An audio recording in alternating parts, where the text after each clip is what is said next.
Hey everybody, it's Mike here at Crash Bushcraft. Got Alan Hobbs over there. He's Hi y'all. chatting back and forth with everybody. Hope everybody's doing good tonight. I think if it all goes well, Mike got a special treat for y'all. Don't know yet for sure if he can get in or get out, but we'll check and see. We last week we aired on Alan's show and we had talked about the 10 items that you would take if you were in a loan situation, I guess, in a sense to say.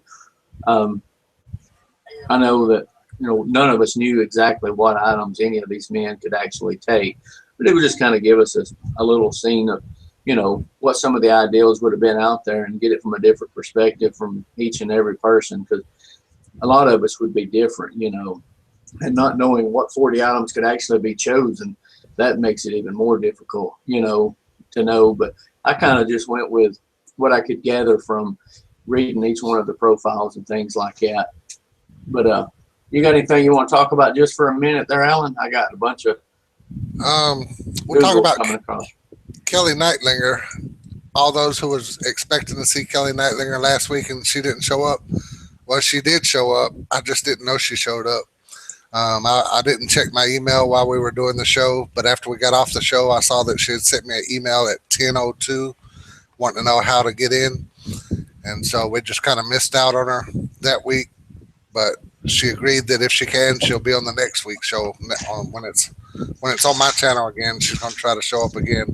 But she was there. She didn't back out. I just didn't know she was there. If I'd have checked my email while we was running the show, then I could have brought her in there. That's what makes it kind of hard sometimes, being able to check the emails while you're on this. Yeah, check the emails, watch the chat room, watch the video. Multiple emails coming across and Google. And then it looks like we're just all over the board here looking at everything. Hey, Prelude. Prelude, I told that girl, Kelly Nightlinger, she's wanting to come on next week with me, and I told her I got you coming on already. So I'm going to try to. If she shows up, then I'm going to squeeze both of y'all in there, and y'all will both be on at the same time. Kelly Nightlinger, for those who don't know, is the one that was on Naked and Afraid. And Prelude, if you want to mark that on your calendar, that's going to be next Monday. I will have you on. I'm about out of peanuts, guys. Uh-oh. This show's going to be short.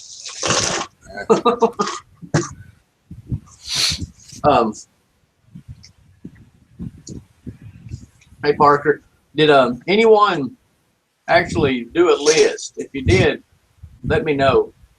And kind of maybe if you copy and pasted it. I know I talked to a couple of people and they said they copied and pasted. I'd like to see what 10 items maybe each one of you had chosen.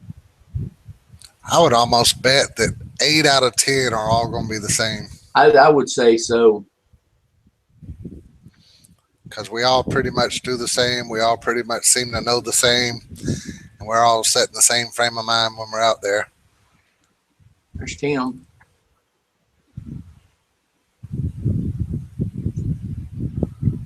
We got an axe, a Leatherman multi-tool, ferrule rod, a large pot with cover.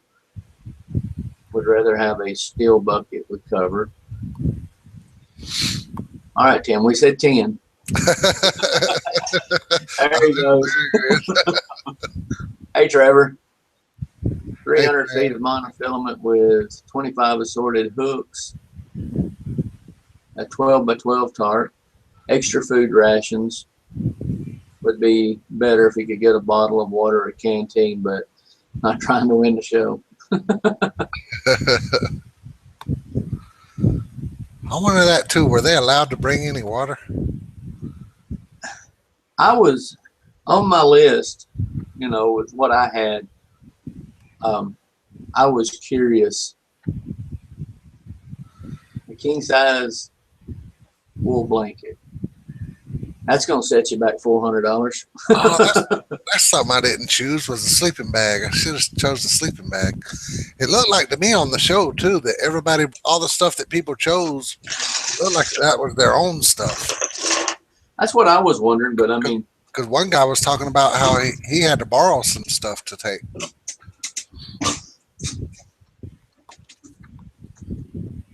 Yeah, that's something I forgot all about, a sleeping bag. I'll be freezing my butt off without a sleeping bag. Tim said that's 10 now, guys.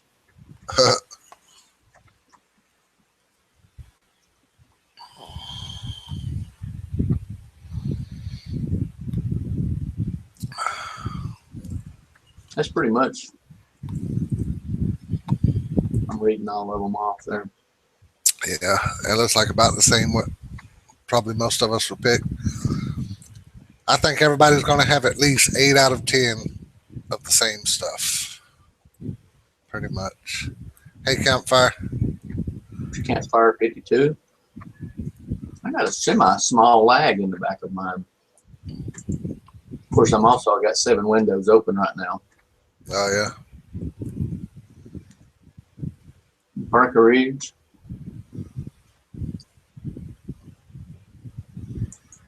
I'll spend 400 to win 500 grand. Shoot, yeah. I think on you and I, we've talked about it before, and we kind of talked about it a little bit earlier. It'd be a sticky situation to what would you take, you know, preparing for it, what items, how, like say you had 6 months to prepare for it. Could you imagine all the mental stress that you would go through just preparing for something like that? I mean, that'd be like me in the dollar store with $20. Exactly, you know. Man, what do I get?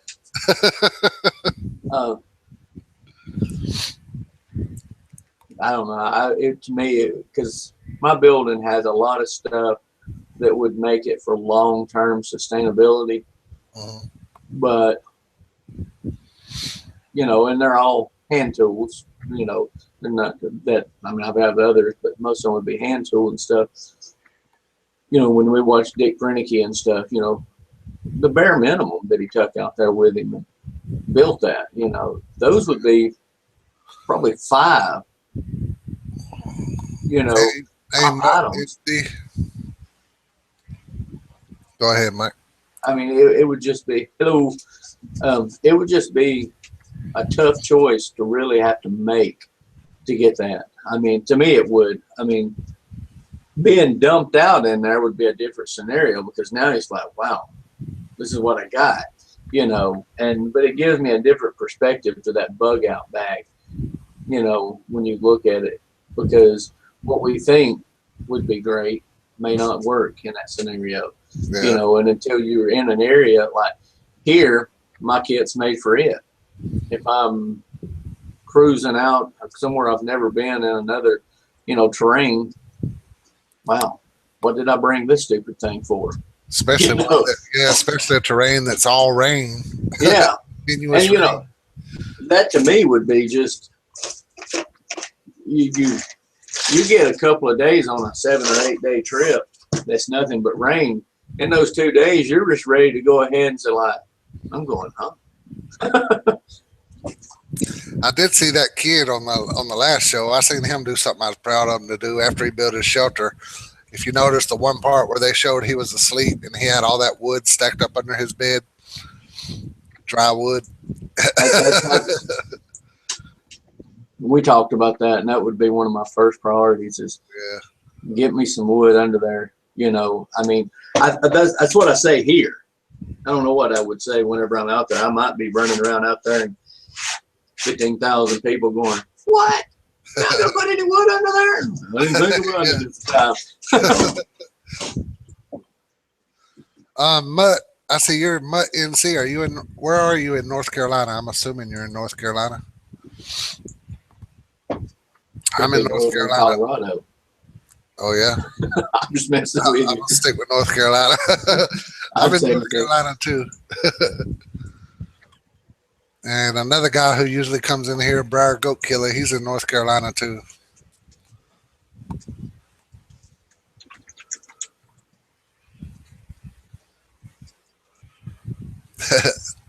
Parker, bring the arms. I'm just like him.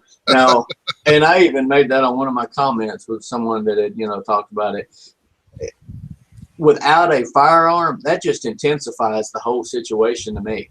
I mean, you know, a bow and arrow, you know, it's good, you know, and after what Neil had said the other day, it really intensified it for me. You know, like, well, it's a good item to have, but what good is it really against a charging bear or a charging cougar? You know, did I kill it? Whew. There's one down there. Crap. I can't reload this thing that quick. I'm almost in agreement with Parker that I don't know if I would go or not. I mean, I would definitely go. I don't have a doubt about that. Whether or not I would tap out, that's a different story. But if I tapped out, at least I can say I did it. I went there. Your first call would be to me, Mike.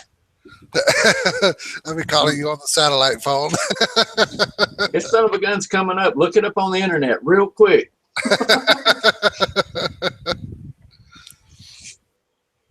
Madison County. I don't think he's talking about Georgia, Madison County. No, I'm sure he's not. Yeah. We used to hunt in Madison County in Georgia. They let you hunt. Huh? They let you hunt. No, well, my granddaddy, I was a little boy. I went with my granddaddy there all the time. Called Buckhead. The big old Buckhead. Yeah. They yesterday I was watching Caden. He's learned how to ride his bicycle now. No training wheels, and he's doing wheelies and everything. I mean, they wheelies, but he's pulling them wheels up. Yeah. You know, he was out there with his little BB gun. He's got a pellet rifle, but we don't let him use it. But he's got a Red Ryder that he uses. And his mama was on the front porch with him. I was sitting out there with him too. But he says, "Here, Mom, you shoot it." It was a sad look. But he said, "No, Mom, you look down the barrel. I don't know what you're doing, but that looks goofy. Quit doing that." And after about 10 minutes, this boy had her shooting the mailbox. Oh, wow. The mailbox. That's his favorite target. I'm glad I went with that Rubbermaid plastic. Because if it was still a metal one, I would have dents everywhere. For anybody new or in here that don't know, we're talking about his 6-year-old boy showing his mama how to shoot the rifle.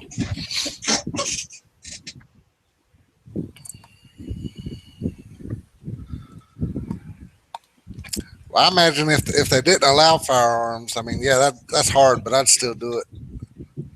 I think you're just that challenge type guy. Well, yeah, I like living on the edge, but I do too, just not over the edge. I keep on talking to Mike about it's almost just as scary where I camp here. Well, not just as scary because there's a lot more predators there, but here we're overpopulated with black bears, and it's a big scare. Anybody who watches my video, you'll hear me all through the night because I don't sleep when I'm out there. Y'all will see me come on at night showing the campfire saying, "I just heard something.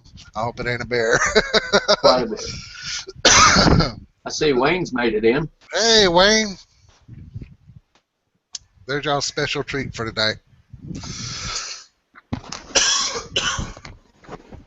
Can you hear me at all, or? Yes, sir, we can. Okay. I just got home. I had to run out and such, and just walk through the door. It's good to have you. Thank you. We just kind of discussing a few things and chit-chatting and carry on about family life and other things like that. Alan, are you familiar with Kullcraven? I definitely am. Okay. Are you familiar with him, Kullcraven? I'm not sure. What's his channel? Freedom Bushcraft. I don't think I am, actually. Oh, man, that's sad. Kick him out of here.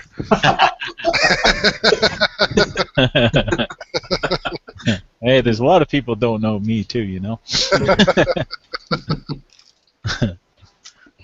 But I'm kind of surprised that you got to be able to make it in here. I didn't know if you was going to or not, so I didn't kind of say anything. I kind of kept it quiet. But I don't know what you can discuss, or if you just want to talk with gear and stuff that you have, and about your channel and stuff like that as well. We have a few guests here and there.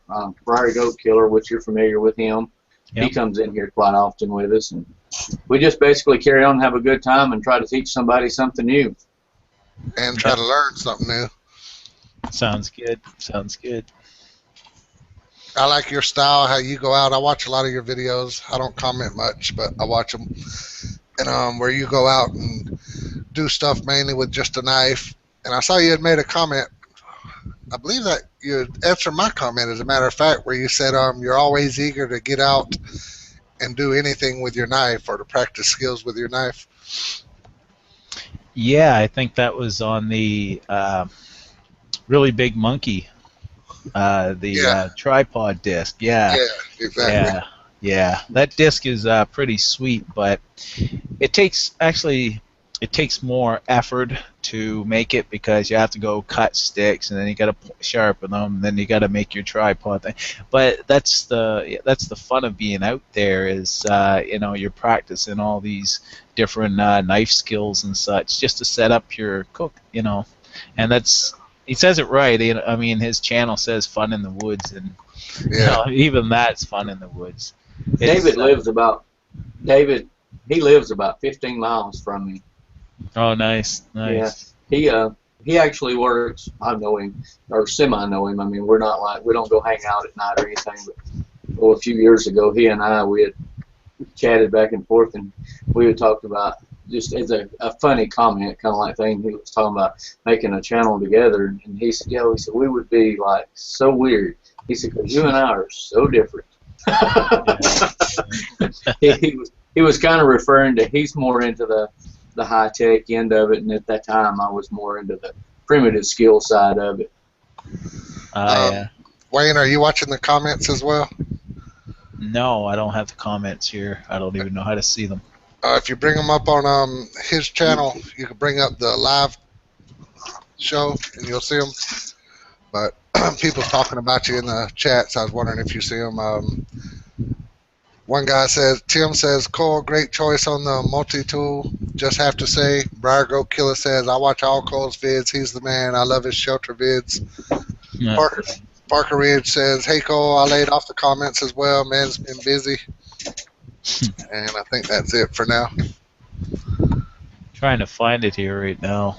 Go to Crash Bushcraft channel, and where you see, as soon as you get to his page, you should see a video that says live now or Monday Night Bushcraft Talk. Just click on that. Make sure when you click on it, you put it on pause and just read the comments. It may be complicated at first because they like to kill dust. Oh, okay, it's on the side here. Yeah. Yeah, it says my NC over a bow and 6 arrows. Yeah.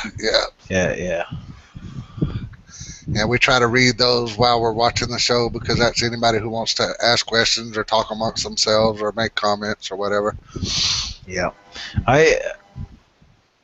To put it honestly, I've heard so many opinions on what they would do and so on. It's almost like you get a lot. I get a lot of positive, but I get a lot of negative, and as well. And it's just, any reasonable, sane man would have done what I did. I mean, as far as leaving, me and Alan was just said the same thing. Yeah. That's my kids mean too much. Well, you got to think. I've done this all my life. I've had bear, around here. I've had a couple bear encounters around here as well. That's the only thing that bothers me in the bush is predators. So you have these predators out there, and you get charged by one. He's basically, okay, this is my territory. Get out. And so I got out, and Exactly. I backed into the woods, went up top, and it's basically, the thing is, I knew right then, if I stayed, the next time he sees me, he's going to be more angry, and he you can only scare him away so many times or whatever. But I don't know. I actually did a video. I'm going to see if I'm allowed to post it because I'm only, I'm representing History Channel and I can only talk what I'm allowed to talk about Right. and Yeah. so on and stuff. But it's pretty interesting and I'm glad I done it. And I lived through being charged by a bear, so it's something to tell my grandkids anyway, Well, I So can it's say all you're honestly ahead of me because I probably would have still been sitting there because I probably couldn't even dial out. You just see that phone.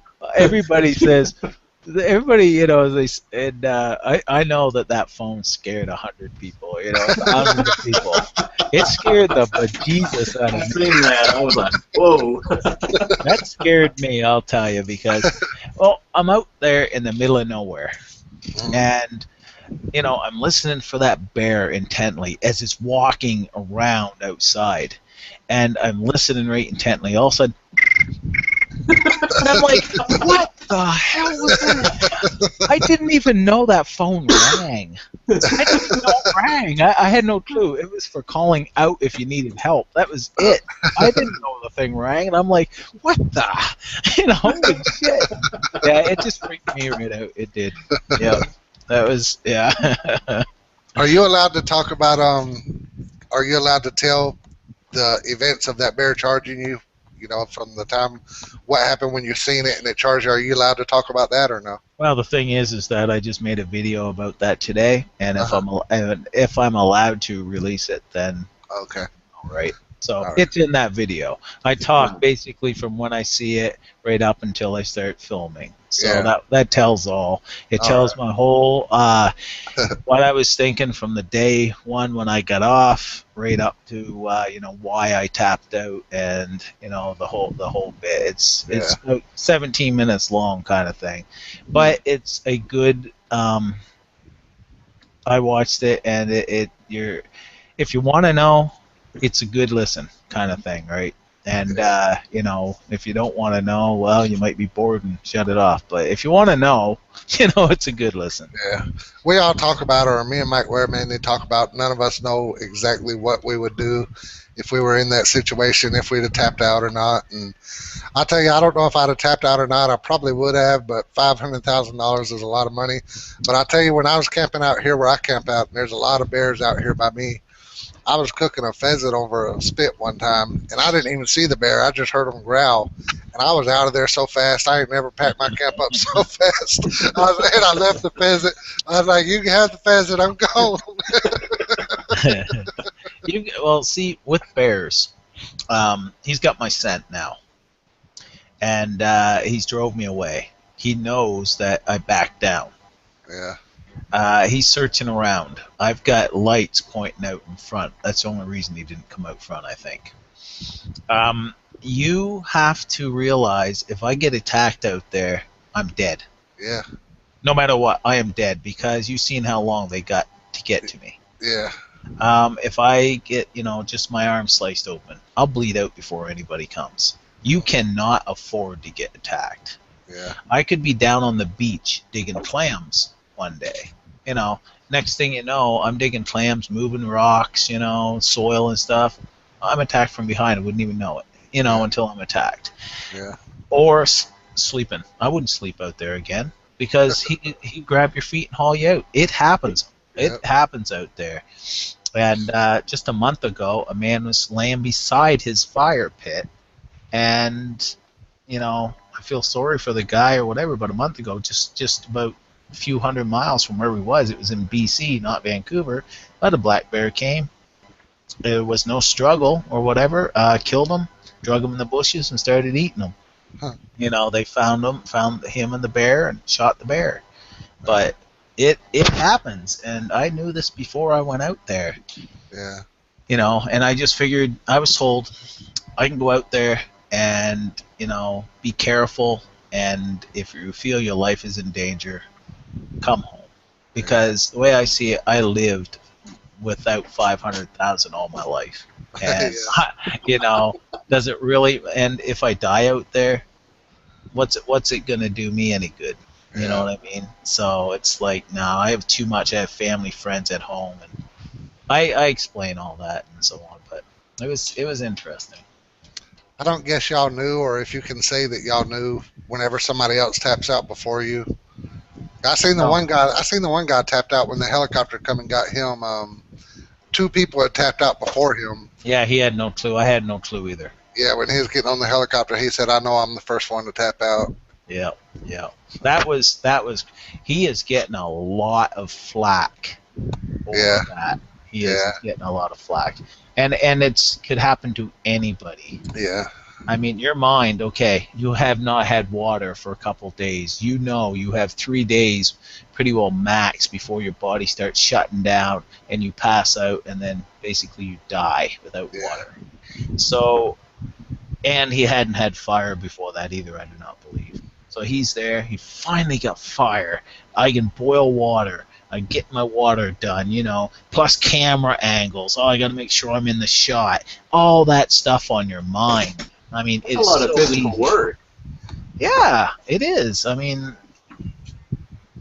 that's the thing right there. You really have to, I actually, because I knew that may happen and stuff, I had about a 6-inch lanyard, piece of, what was it, piece of bank line, and I drilled a hole through a big ferro rod, and I attached a silver striker on the end of that with 6-inch long string, attaching the striker. So I could see it, and plus mine was this big, it was a 1/2 inch by 5-inch ferro rod, a lot harder to lose. And everything you have to. There's so much things when you're way out there. You have to watch every damn thing you do when you're totally alone. Every swipe you make with an axe, everything you have to basically go over. Yeah. It's more precaution out there than anything with it, because you can't just be, oops, I cut myself, I got to go back to the house or go to the doctor. It's like, oh, I cut myself, what do I do? How long will it be before somebody can come get me? Well, we did have a first aid kit, as it's shown, Right. and so we could, minor cuts and stuff. But if you got I don't know what I anymore. I should talk about that there. But I got you. the thing is that it's all in that video, and it's Right. going to be a good watch. I know I'm going to still have haters and so on and stuff, but I actually put at the end, you know what? If you don't have enough respect to talk to somebody, and show respect, and instead of coming on there calling them names and swearing and stuff, then I'm just going to delete your comment and block you. I don't blame you at all. It's called respect. Yeah. I mean, everybody has their own opinions. I mean, I usually, in the comments, I try to be nice, and I put, opinions are like belly buttons. Everybody has one. Yeah. I usually say, opinions are like assholes. Exactly. Everyone has one, But I use belly buttons just in case, some kids read that stuff too, Yeah. right? Yeah. And it's the easiest thing in the world to say what you would have done, Yeah. I went on a 5-day survival challenge trip out here where I live and just took it upon myself to do. And I did a lot of things wrong. I was drinking water straight out the river instead of trying to procure it because I didn't have a container, and did a whole bunch of stuff wrong. But I got a whole bunch of flack back over that too. And if it was a mature comment, I took it and accepted the criticism and talked about it. But if it was some dumbhead talking crap, I just delete them and ban them. Don't even give them the pleasure of talking back. Well, I was told that I'm not supposed to get into negative conversations because I'm representing history. Yeah, that's a good Right. thing. So, because I have a heart like most people do. And, if you're bashing on me, I feel, a little bad about it. And, I can tell you off. Yeah. But, it's better not to even read them. But the biggest thing with me is everybody, why didn't you make a spear? A spear, dude, this is my opinion. A spear is great for coyotes and anything smaller, because you can smack a coyote like a friggin', a big long club, Right. kind of thing. You can smoke one of those damn bears. They grow up to 1,000 pounds. You smoke one of them as hard as you can with a baseball bat in the head. They're gonna grunt and look at you. Is that all That you is got? it. That's it. A coyote, of course, that's going to drive them right across the forest. So that's the thing. And if you have a stone tip or a bladed tip, you may be able to pierce a bear. But it took many, many warriors to pierce and keep piercing a bear to take it down. You ever notice? Go ahead. Well, the thing is that they talk about, well, all you had to do is have a hardened spear tip. I would like to see someone try to drive as a bear charges you. This is not the movies. You try to drive that spear in through its fur that a lot of rifles can't even penetrate, in through that fat and in through those big rib cage and into vitals. What is it going to do while you're trying to poke it with a stick? Yeah, well, and I just shake my head. It's like, no, I'm not. I had an axe. That axe, if I smoke him in the head with an axe, that's going to do damage. Yeah. You know what I mean? Go ahead. I make a spear when I'm out there, and it gives me comfort. I don't ever know if it would work or not, which I don't use a sharpened spear. I have a cold steel knife that fits onto the end of a stick with a hollow handle. Exactly. See, that there would do some damage. Which I don't even know if I'd use it, though, because I done put myself off camera. I done put myself in that situation a lot. I'll be sitting by the fire, and my spear is usually about 7 or 8 feet long. And then I think, okay, what if a bear rushed me right now? How the hell am I going to get up, grab that stick, get enough room to stab? And especially when I'm sleeping in my shelter, because my shelter is too small to pull an 8-foot spear inside there and have it ready. So I'm always thinking there's no chance, but that's like my little security blanket that helps me feel better. Well, I was told the same thing. Being in that, you should have had a spear. And okay, you're in the shelter, like you say, sitting down. Because you're going to sit up. You tried. How much force are you going to have to thrust a spear? Yeah. I mean, it just didn't make sense. I mean, it don't. I mean, we had bear spray. Your bear spray is your best defense. 90% of the time they will leave. That's your best defense. The thing is that you just, you just don't mess with them. And I couldn't move. I couldn't go anywhere. It was all bear trail. I mean, I know predators. I grew up, like I say, we have that black bear around here, and they're not half as aggressive as they are out there, but they've still attacked people and, charged them and stuff, even in New Brunswick. Yeah. Yeah, they attacked people here in North Carolina, too, not too long ago. One drug a 16-year-old boy right out of a hammock. Yep, exactly. Yeah, exactly. That's the thing. People think that they're only black bears. Actually, you know what? The black bears are almost have attacked more people than any other bear. You look at these statistics, and I looked it up or whatever, and it's crazy how many over the years. And that's the only ones that are reported. Yeah. A lot of them don't live to report. You know what I mean? People make fun of me because of how scared I am of bears out there, and I got this one guy who's always throwing bear statistics at me. It always makes me sick, and he does it just to aggravate me, but he'll give me some statistics that say something like, there's only been 12 deaths of bear attacks since 1900. I'm like, bullshit. There was 12 in 1 year in Florida. Yep, exactly, and that's the thing. That's what they say. No, they don't bother you. And this one guy was saying about, well, how did it charge you? Because it didn't really mean business if it wasn't flapping his jaws or snapping his jaws and all this other stuff, right? Or how much did it weigh? And I said, I really didn't stop to ask it. Like, really, man. It's like, jeez. Man, I bet your heart was racing 100 miles an hour. I can imagine. It shook me up, and I think I held my composure pretty damn good for knowing that was out there and everything else. I mean, a lot of people would have been a ball crying. Yeah. And and I think I did very well with the situation that was going on. I mean, I didn't see when you was before you got picked up and you were sitting in your shelter scared. I didn't see the bear spray in your hand. Where was your bear spray? Where at? When? What? Right after the bear charged you and you were sitting in your shelter filming before they came and picked you up. I didn't never see. It seems like you. I know if I'm thinking I would have been sitting there with a bear spray in my hand like a gun. I didn't never see yours. If you noticed.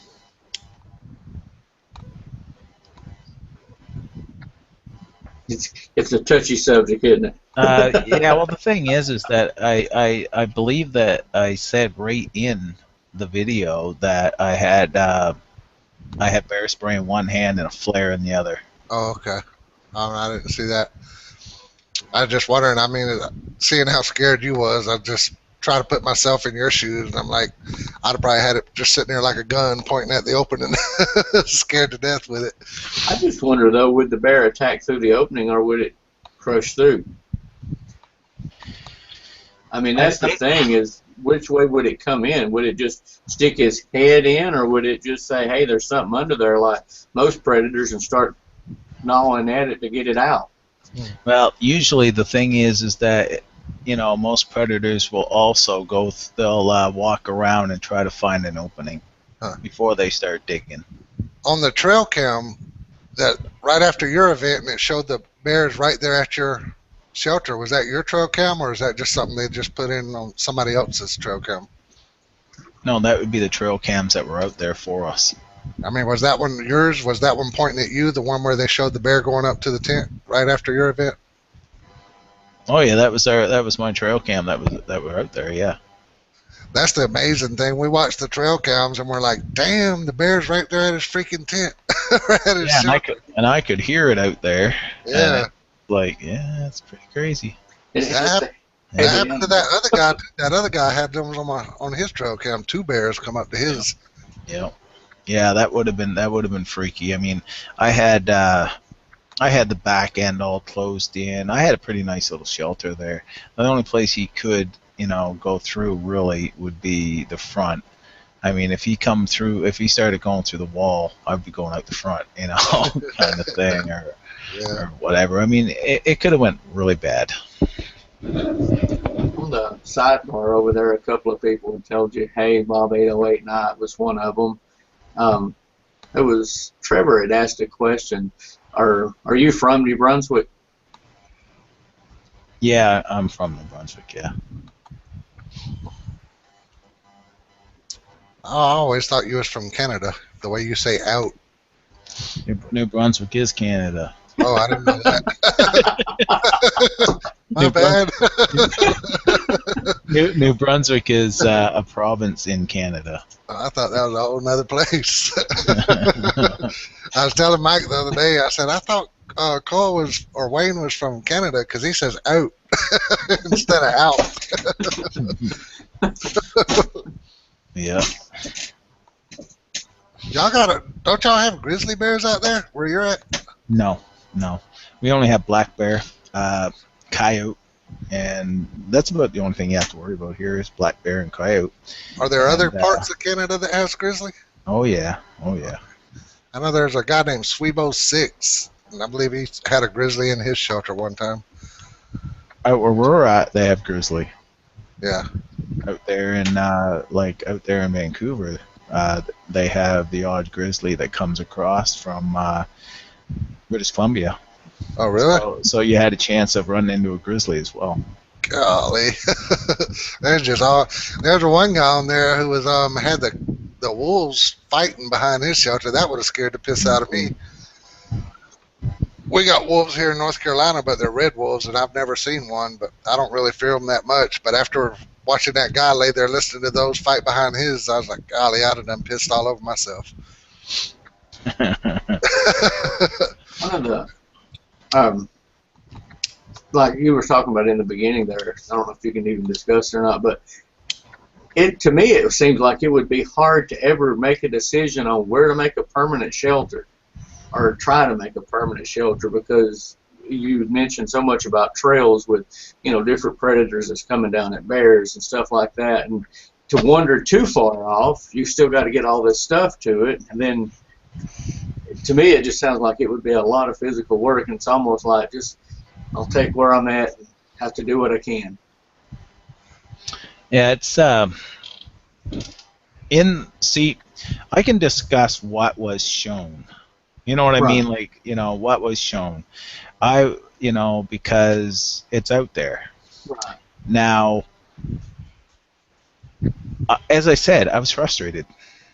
I seen bear tracks everywhere, and bear trails, bear scat, and I knew I had no safe place to put a shelter. So I just said, hell with it. I've got bushes all the way around me. At least I'll hear something coming in and may wake me up. But this is the only place I can put a shelter. And am I safe? No, because I'm still sleeping beside bear game trails. So no, there was no safe place that I could go to put a shelter. I couldn't move, whatever, right? I kind of figured there would be a lot of it in there because just everybody, one of the first ones that they aired and they showed on there, the gentleman, he had just gotten off the boat, and not even 3 minutes into the show, he's looking up and there's bears right over his head. And he's like, "Great! What did you just dropped me right off into this?" Yeah, and a bear den, right up on the bear den. Mm-hmm. Yep, that would not been cool. With the items that we were talking about earlier, and that's how we kind of got with this here, the 10 items and things like that people would take. I've sat down for about a week and just really thought it out. That to me, I was talking earlier about it. If you had 6 months to prepare for this, to me, I would be insane thinking of all the possibilities, and then with a short list, especially, it would just drive me crazy trying to, what 10 items can I really take? What 10 items do I really need? And not knowing the areas, the least amount that I know of it, I would be a total loss. I'd spend most of my time just trying to look, and I don't think I would ever make the right decision in the end. You basically have to know your own skill set, know what you can do out there, and just hopefully this will get you by. Those 10 items that I chose, I would choose the same 10 items and do it again, just because they're well-rounded about pretty well anything that I need. Bow and arrows, I can make a bow. I've done it. You've seen my man cave. I mean, I could make I can make a lot of different tools. With primitive knowledge, I can make stone tools if I need to. If I lost my BK, I still had my multi-tool for 2 more knives that I could skin game and so on with. I mean, the multi-tool was basically, I never carry a multi-tool. Since I came home, I've carried it maybe twice. It sits in a drawer. I never use it. But for long term, it has so many uses, and so with that gear, I mean, it's I can do pretty well anything. One of the things that when I watched that video and you'd made it, I have a multitude of the Leatherman Wave, and I never thought of it. And when you said that, it just clicked in my head. Trimming your fingernails, it has scissors. And as soon as you said it, it was like, epiphany.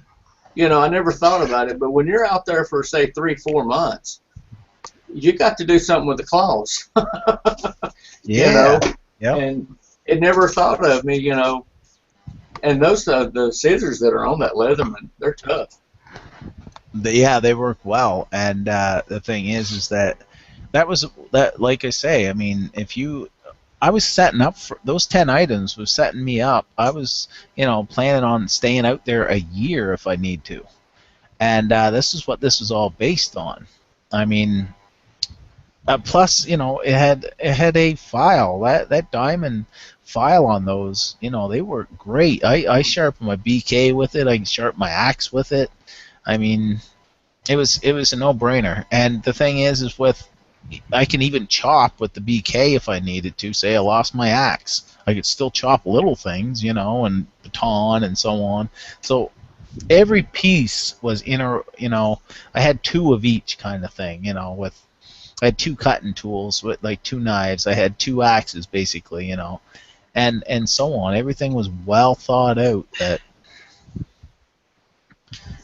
I think I like also when you had made a comment about the tarp that you used. I mean, once you've established a good shelter and stuff, that tarp became so handy later on. I mean, other things that you would need for it. I mean, you'd named off several things that it was good for, and I mean, it was like, those are all great ideas. I mean, because you had 2 extra feet on the sides if you needed it, for other things to carry to make things with. And to me, I thought that was a very good choice to go with a tarp of that size and that material. I mean, you char cloth, all kinds of possibilities. well, that one was the one I took was a poly tarp. Whenever you was talking about didn't you have the one on there that you were using, the cloth one, That when was you made the video? that was no, I had the canvas tarp, Canvas. but that wasn't the one I took. Okay. The one Well, that was my bad. Yeah, the one I took was a poly tarp, 12 by 12 poly tarp, and I was, a lot of people like canvas tarps. I can't stand them. Sorry, but I just can't. This one here, they leak.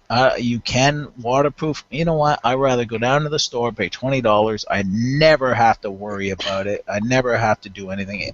I have a tarp, poly tarp teepee that I made probably 8 years ago.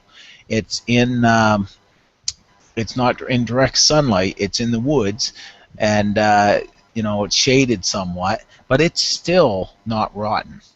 This is only a $5 tarp kind of thing, Right. from Canadian Tire. So, and I've had these poly tarps out in hurricanes and blizzards and so on as I'm camping out there. I mean, I love a poly tarp. And this one I got was a very heavy duty poly tarp that I cut, like I said, a 1/4 inch strip off it, and I could not break that no matter how much I pulled. And it did not fray. I mean, this was an amazing tarp. It's just one of those black and silver, heavy duty, tarps. And I swear by poly tarps, man. I really do. You got several people that. Oh, somebody was saying they seen some guys had 2 tarps. I noticed that too. Yeah. So did that count as 2 items, choosing 2 tarps?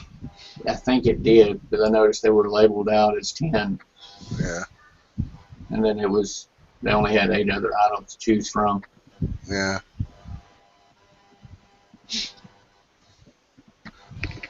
Yeah, flood. there was it was basically, we was allowed to take 10 items basically. Yeah. And but I don't know. It's all like I say, it all depends on your own skills. What can you do with and what can you do with what you find out there as well. I mean, I found a nice big clamshell on the beach. Well, that was my bowl. I mean, Yeah. it's just When I'm you were out very there, innovative, so it's I can see things and things that most people don't see, so yeah. it helps.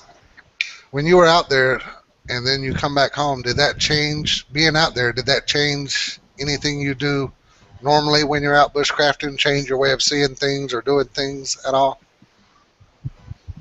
No, no, no, no, no. I basically the only thing that I had any kind of problem with at all was everybody had problem with fire. Anytime I wanted fire, I had fire. It was tough, but I had fire. Yeah. And I as you've seen, my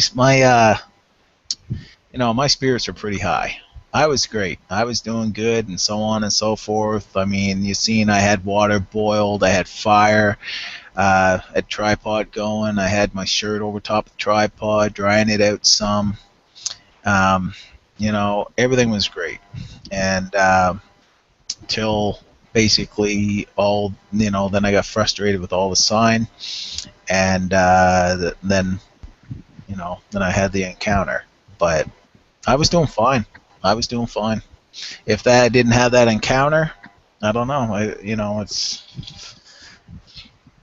Well, I know when I went on that the little 5-day survival trip I did here, I went with nothing except a knife, basically. But I lay down and thought of a whole list of a new way I was going to pack my pack from now on, and because I'm one of those that's real bad about carrying a 75-pound pack when I only need about 3 pounds of it that I carry. And so I had a whole different outlook on things after my little 5-day trial thing. I've never. I usually go minimal anyway. I grew up never having anything really. Yeah. So basically, I would, have an old beat up stainless steel knife. I'd have, a piece of plastic tarp or garbage bags, and some rope. And my buddy would go spend the night in the woods. I mean, this is what I'm used to. That's why basically I find that a knife, I do knife reviews. For me, I can pretty well use any knife. If it's any good at all, I can use a knife. I can use it because I'm so used to using crap that you get something else in your hand that's decent. I mean, it's like, wow, this is amazing kind of thing. If it's sturdy, it won't break, and it's basically cuts what you want to do. I mean, some you have to any kind of Scandi grind is going to carve better than a saber. It's the profile of the edge. That. So all you have to do, a saber will do exactly the same thing. It's just basically you have to push a little harder, but it does the same thing. So with knives, it's a big chunk of metal that the material is harder than wood, and it's sharpened sharpened at an edge that will slice it. I mean, it's about all there is to it, with a knife, kind of thing. I don't know. I've came with minimal gear. I'm used to doing minimal gear. Yeah. It's just what I've always done. I started out with minimal gear when I first started YouTubing a few years ago, and I didn't have nothing. But through the years, all of my subscribers sent me so much stuff, and then I started camping like I couldn't live without it with everything they sent me. Now I got a big old giant backpack full of stuff. But I've done, since that last trip I did, I started going a lot more minimal now. Back to the basics, I guess you would say. I understand that because, I've been sent knives and stuff to review and gotten knives to review and so on. And me, it's like, wow, I've got like 10 knives now, and I feel bad about leaving one home. Yeah. Yeah. I know what you mean. It's like, it's almost like you're, I don't know, it's like having dogs or something. It's, oh, come on, you can come this time, Yeah. So you get so much of that gear, it's almost like, oh, I don't need another knife, dude, really. I'm the same way. I've had tons of knives sent to me and still got a lot of them, but I have one guy made me a knife, and I don't know what you call it, what the steel is or nothing, but it's my style of knife. Big, heavy, and just everything I want in a knife. Has no name, has no special grind that I know of, and I leave all the other name brand knives behind, and I carry that custom made one all the time. Yeah. I'll tell you, the straight knives, I mean, I have that BK2. BK2 is a nice knife. It really is. I like it, and I can do pretty well anything with it. I mean, I like larger knives. I've carved a spoon with that, and and a fork even, and a frog gig. I mean, that's all fine carving. I can do it with a BK. Now, the straight knives, I've been carrying them more than anything because I like those. I mean, the 37 is a sweet knife. It's it's a 7-inch blade, so you have more chopping power. But you grab that up in that the choil part and hang on to that. It's well balanced. You can carve with it. You can just do a lot with it as well. So it's almost like a perfect one tool option for me. And so I mean, I've got a couple there, high expensive knives too. I got the Coyote there that LT Wright sent me, and to do a review and such. And that's a really nice knife. It's like basically heirloom nice, and so on. But I'm not a small knife person. I carry it once in a while just because, well, a gift to me is always precious, kind of thing. Yeah. Yeah. And that was a gift basically, and I didn't need another knife, but it's a small knife. I don't really use small knives. I mean, a Mora. I get a Mora Companion. It's pretty well, to me, it's as good as any knife that I've ever used, really. Hey, Brad. Did you get Trevor and a few other ones we were talking about earlier, as far as to put in for the moose draw? They were asking if you hunted. I hunt deer. I've never actually hunt moose. I've hunted deer and rabbit and partridge and so on, but I've never actually hunted moose. My problem is that here you have to put in for a draw for a doe tag, and you have to put it in the middle of the summer kind of thing, probably right now or something. I don't know. And I miss it every year. So basically, by the time I get it, all I have is a doe tag, an antlered, or all I got is a buck tag, so an antlered deer license. And every time I'm out there for the last 10 years, all I've seen is doe. Huh. So I've actually not even shot a deer in like 10 years. Here you only get one chance. I mean, a lot of places down the States you can harvest 2, you can do this, you do that, but here you get one chance, you get 1 month. Yeah. We get 2 antlers deer here a year and 10 does, but why is it like that there? Go ahead, Mike. I'm sorry. It's just, I'm sure our deer are a lot smaller. One antlered deer there would probably be equivalent to 4 of ours. Yeah. Most of ours dress out about 75 to 110 pounds max. Wayne, why is it so? Why are y'all seasons so short and all that? Is it because of you don't have enough deer there, or what? I would say that's probably it. Is they just made it. They basically used to be able to shoot a deer, whichever doe, buck, whatever. But they changed that because one buck can mate 5 doe kind of thing, right? So then they started just putting mostly all your normal license is a buck license, but you can put in a special draw and they'll issue a special amount of doe. And I believe it's just basically that's why the rangers and so on do this stuff, is for the better of the herd. So they must not have that many or whatever, right? I mean, yeah. They do it to make a strong herd, right? That's why they have hunting. I mean, people that are anti-hunting, it's I've had a couple people, and the best way to actually, for anybody that's anti-hunting, you got to understand why people hunt. The reason they allow us to hunt is to make a healthy population of the deer.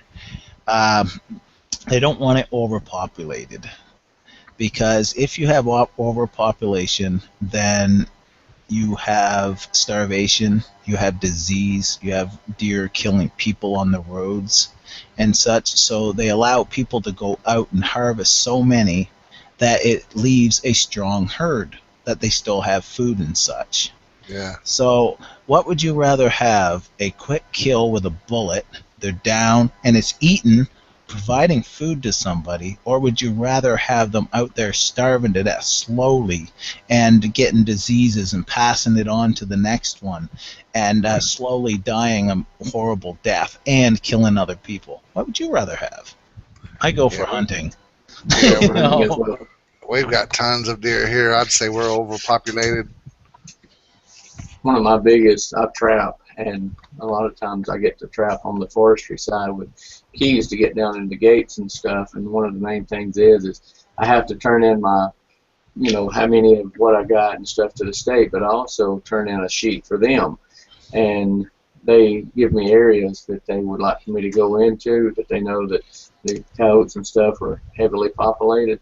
And it's because of that management area right there, because the deer can't get into good areas to actually get to the feeds that they would need and stuff like that because of the predators that are out there. So it worked out great for me because during deer season I'm also allowed to hunt those that no one else is allowed.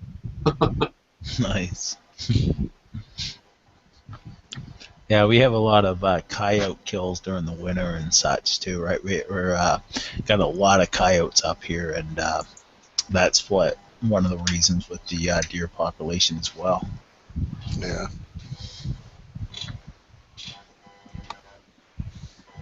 Well, our 1 hour show is officially over, so if y'all want to talk about something off of the bushcraft subject, feel free. You have anything you would like to talk about other that you want to talk about there, Wayne? Anything specific? Yeah, kind of wondering what your choices would have been. My choices, I actually did write them down. A knife, which would be a full tang. I would go with a carbon steel blade, and one is I would want to choose whether or not, I don't know the area, and I have not planned it out, but I'm sure that there's chert there, flint, so in case my ferrocerium rod did go out, I would have some way of making, because first I got fire, I would be getting charred if I had to cut my pants leg if I didn't have one, but I was going to go with a canvas tart. I've had a lot of luck with them, and the reason for it is my thought. Like I said, I'm not out there. I don't know. And with that bear population and those trails and stuff, I figure my first 3 days would be trying to establish some type of permanent shelter. But that's behind my seat right here. That's not with a bear running down the trail at me, making a new decision for me. And a large axe, my Collins axe that I have, I would definitely take it. It's a good axe. It's been around since 1902, and it's still chopped, still does good. So I figured it lasts that long, it would be a good one. I would actually go with a bow and 6 arrows because I am a hunter. I do bow hunt quite often, probably more than I do with my rifle. The largest pot that they would allow me. I mean, if I can get a 55-gallon steel drum, I'll take it. I'd probably be sitting down in it when that bear charges me, but rope, I wasn't sure what types of rope that they would allow. So I did go with paracord because I noticed a lot of them did.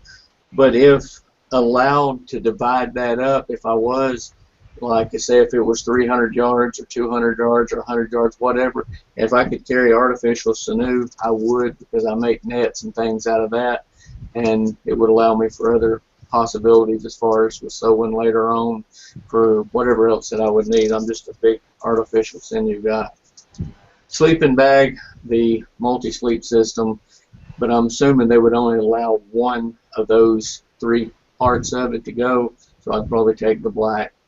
My ferrule rod, the fishing line, and hooks, and it was a very big toss-up between the emergency rations and the Leatherman Wave, but I did go with the emergency rations. I figured in the first 3 days I would need as much energy as possible to get as much going as I could. See, you put a lot of thought into that, and I'm going to say that basically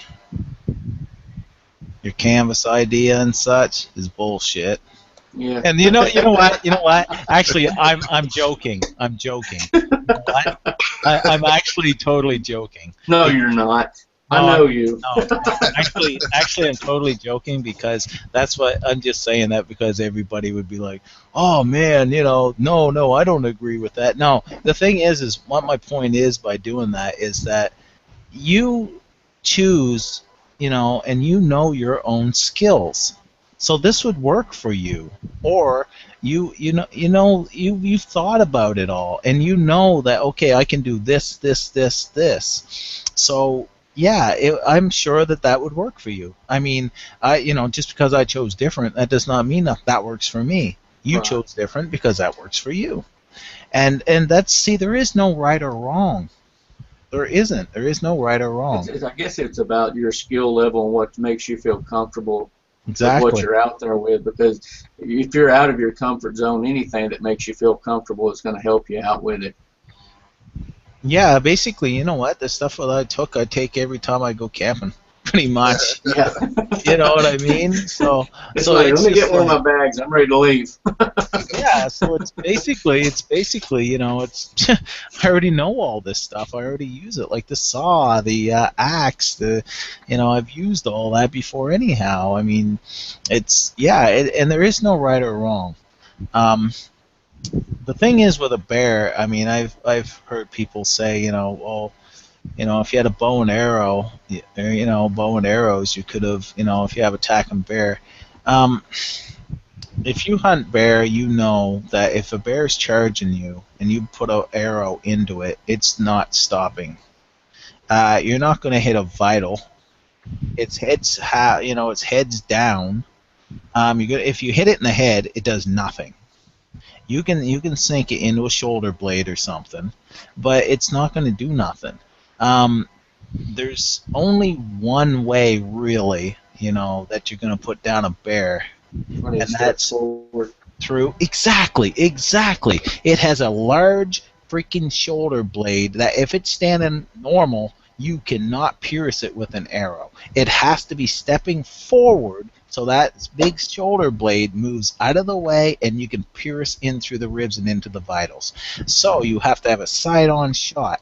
I mean, yeah, there you go. I mean, you know that. A lot of people do not know that. You can put a bullet through, through that big Right. shoulder blade, but an arrow will not penetrate that shoulder blade, and you cannot kill, so basically, with a primitive bow, I mean, I'm okay, but I'm not, the best. So it wasn't, I was going to trap. That's the way I was going to get my food, trap and stuff. Plus the ocean was there and so on. I mean, for me, but I mean, if you have a cat and you see the cross or whatever, you could definitely wing at a cat kind of thing and hurt a cat or something like that there, That was or whatever. But one of my hardest decisions with the bow part of it. And Neil brought this up. It's hard to. I mean, they're not going to do you much good with a bear. No. It's a primitive bow. I'm not sure what types would they allow, if it had to be, a solid wooden bow, if it could be a fiberglass takedown or anything of that nature. Because I really hadn't paid attention to any of the bows that I've seen. I've just mostly seen the arrow quivers that they were carrying. So not knowing it makes a bigger difference. The bear things, those would be I mean, my bear's around here 300 pounds. Primitive bow, easily done. 700-800 pound bear, it can be done, but like you said, you have to have a time shot. The bear has to not know you're there. He's not tensed up. He doesn't have adrenaline going. It can't just be a, it's a big difference. But I think Do you see that bear there, Mike? Mm-hmm. Do you see that? That's one my brother killed with one arrow. I'm not sure where he hit it at, but he shot it from a tree stand, and that's an arrow that killed that one. Yeah. see, I mean, it can be killed. I mean, the difference between Georgia bears and those up there is about 400 pounds. That's like adding 2 more bear sizes into one. Yeah, no. now I see that Breyer says that the vitals are not behind the shoulder blade; they're below and behind it. On the front. When he raises up, you can see them. Yeah. See, the thing is that I've never hunted bear. I was, I've taken a bow course, and the people that actually, taught us the bow course, they hunt bear, and they told us that basically the shoulder blade covers the innards, and the only way you can shoot is when they step forward, that shoulder blade moves, and you have a good shot. You never shoot a bear unless he's stepping forward. See, a lot of ours around here are smaller. That massive muscle blade and shoulder, everything is bigger when you get to those larger ones. To me, I've never hunted a large 1,000-pound bear. I mean, if I had, I don't know. I mean, I've never even seen one other than in a zoo. Yeah. He had no muscle. You could just about lay on him, and he would lay there with you, like, "Oh, come on over here." Yeah. So I don't know, like, it's what you hear and such and so on and stuff, but that's what I was told by Brian, he hunts bear quite hunters. often. Yeah, exactly. So, yeah. But I know it's that if that bear is pulled back, we've always been taught if his whichever side is behind him, like in that movement going forward, where one's going forward and he's coming up, you want to wait till it does, because then it stretches, and it's probably, depending on what size it is, it could be anywhere from 5 inches to a foot area, that where how big his shoulder is. Yeah. But I mean, with something charging at you, I don't even know. I couldn't honestly say, because I've never had it happen. Yeah. The best defense, the thing is that bear spray. I've heard.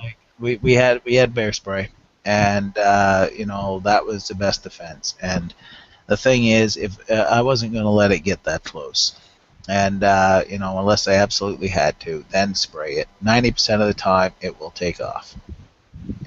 90% of the time. So that's about all you can hope for. And then I had an axe. Wyndham Woodcraft. That's your friend, right? Yep. Yeah. He keeps saying hi, but he says he's not sure if anybody can get to his side chat there. He's not seeing it. But he said, have a good one anyway. Hey, Chris. Hey, dude. Sorry about that. It took Alan and I both, months to figure this thing out, because we were kind of like back and forth reading and then looking, because we miss a lot of the side chat. Before, we done it in Google Plus and Hangouts, and they could just ask the question and it would come up. Yeah. But a lot of the guys and gals, they like to be able to chat amongst themselves. So we started doing this one. Kind of like this one better, I guess. I don't know, when he was doing the Google ones, you only had to have the one screen up, and all the chats were inside the screen on a Q&A, and you could highlight a question that you was answering so everybody could see the question you was answering. Do you have any other videos coming up with anything that doesn't pertain to that, or that you can talk about? No, I don't. No.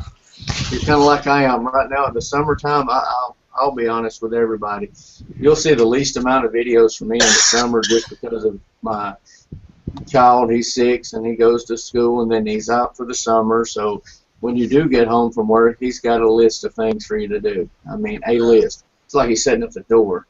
And wintertime, he's at school. I got 6 hours. I'm off from work. I'm going to the woods. Well, you see the least amount for me because it's too daggum hot out there. I have, I've got a lot of videos on my YouTube channel that's coming out and such. Yeah, I have a bunch of reviews that I've got to do,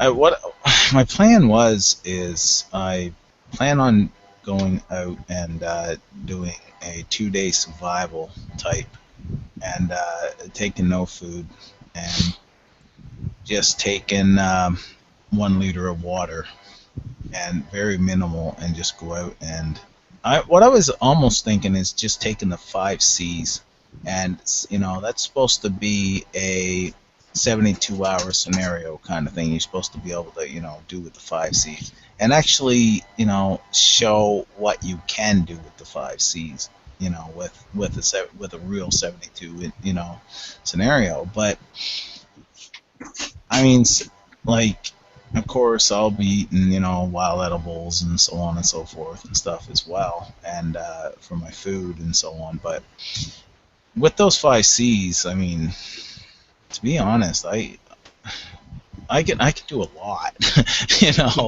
It's if it's the basics, and it's like I say. I mean, I go camping with, that's about all I take. I may take a knife and a saw. You know what I mean? But it's still one of the C's. And I take a pot, a shelter, and you know and basically some cordage. And what else do you need? You know what I mean? So The rest of it I you don't can pretty know. much find out there. Well, that's the thing. I mean, when you get to your skill level that you can you know do pretty well, everything you need basically is out there. That it. Me and my buddy, we go camping a lot, and it's almost, he gets to the point that if it's not winter time and 90 below kind of thing, that he gets bored because it's too easy. You know what I mean? It's too easy. I mean, like, he just, when he's out there in that time, it's basically just flat firewood, firewood, firewood, fire. So it gives you something to do, right? I mean, but But you make a fire, large fire, small fire. I make just a well, it's according to what I want. I mean, a large fire is for warmth, and small fires for cooking, kind of thing. I don't make a fire any larger than a foot round, really, when I cook on it, kind of thing, and it's just enough to a foot high at the most, kind of thing. The flames, to cook on. I I'm a mean, big, Keep it big going all fire night. guy. no, no, no, no. I never sleep with a fire. I never sleep with a fire. Because why? Because I don't see the point.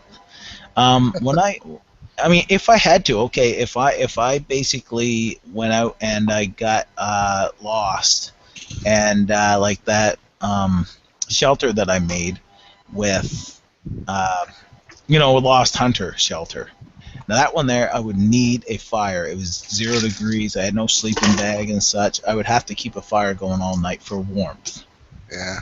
I keep Now, Mike's taunting me by asking you I these am. questions because I always have a bonfire at my camp and it stays going all night long. I'm talking a 16-foot wide, 27-foot high. He To turns me his though, camera on that's at any time of the night, and it's like he's in a parking lot.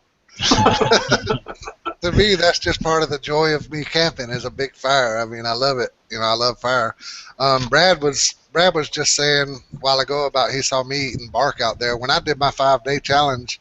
And I didn't hardly carry nothing with me. And it wasn't in spring; it was in winter, so there wasn't really much wild edibles out there to eat.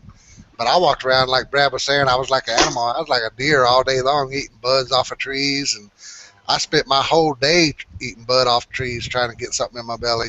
And I mean little buds that weren't no bigger than BBs. But before that, Briar Goat Killer wanted to know: have you had any more offers of or different network offers since that show? uh, I don't know. Maybe, maybe not. Oh, you can't Well, I say. got one because Wyndham's going to have a fit if we don't eventually answer one of these. What are you hunting at the end of the month? What am I hunting at the end of the month? Hmm. I don't I know. just call them as I see them. That's when somebody's supposed to come up and go camping with me, but I don't know what I'll be hunting. Maybe that's a different show. Yeah, yeah. What's the temperature like where you're at these days, like in the middle of the summer? Well, in the middle of summer, I mean, it gets up to 100 or whatever and stuff like that. But right now, we're having. I'm right on the coast, so today was 21, which would basically be about 69, and the nice cool breeze that you almost have to wear a jacket. Like, Oh, that's nice. Yeah, that's pretty sweet. And you know, it's really nice right now. I mean, August gets, you know, basically cold, but well, geez, I mean, I was out last weekend, and you know, at night it gets to 0, which, you know, 32 degrees. Golly. So, you know, Hey, at night, and hey Harrison. Golly, you walk out the door here and it's hard to breathe. It's so hot and humid. It's like We've been in the stepping into 60s a and furnace. 70s down here for the last.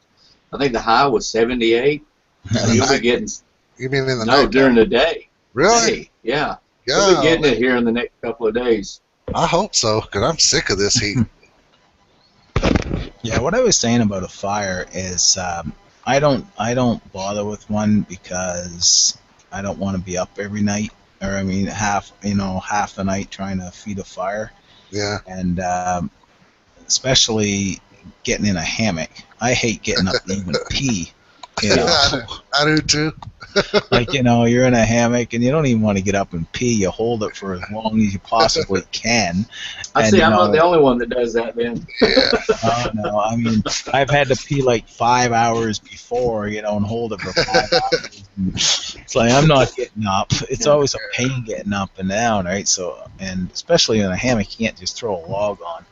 But Yeah. I always have a light, a lamp or something. I always have a light. I always sleep with it out there, and mainly because, well, I used to have animals. I mean, I was laying in my hammock and I had a big bear one time, and growling and so on and stuff, and it was behind my head about 10 feet or so, and I could hear a low growl. So my buddy was there.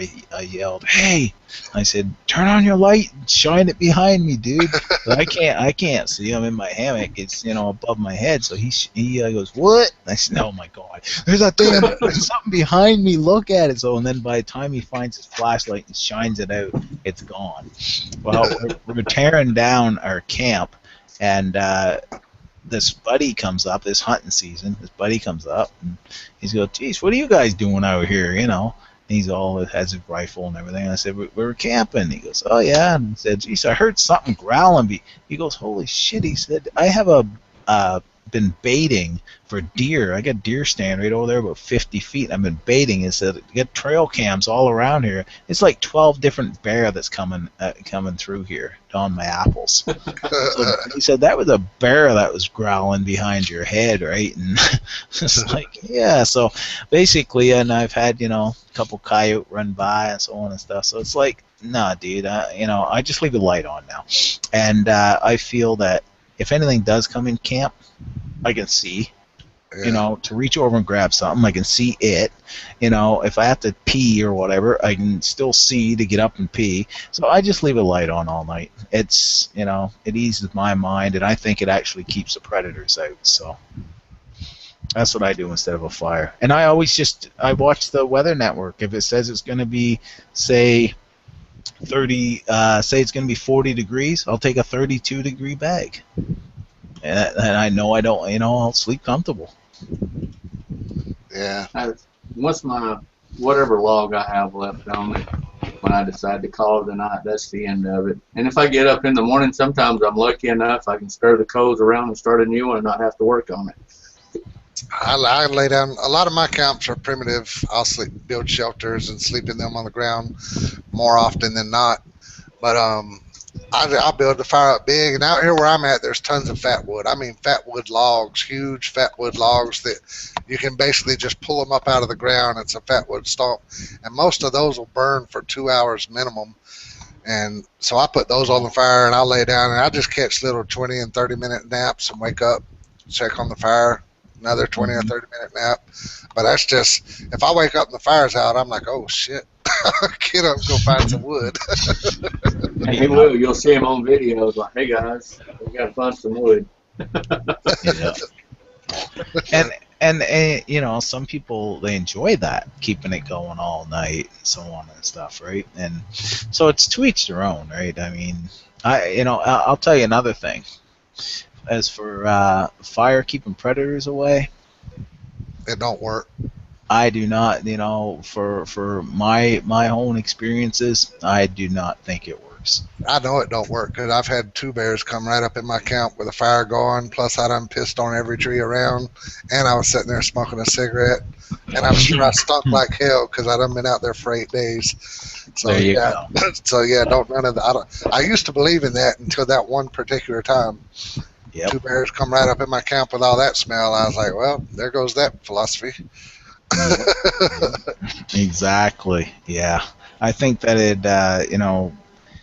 bears are like humans. Each one has their own attitude.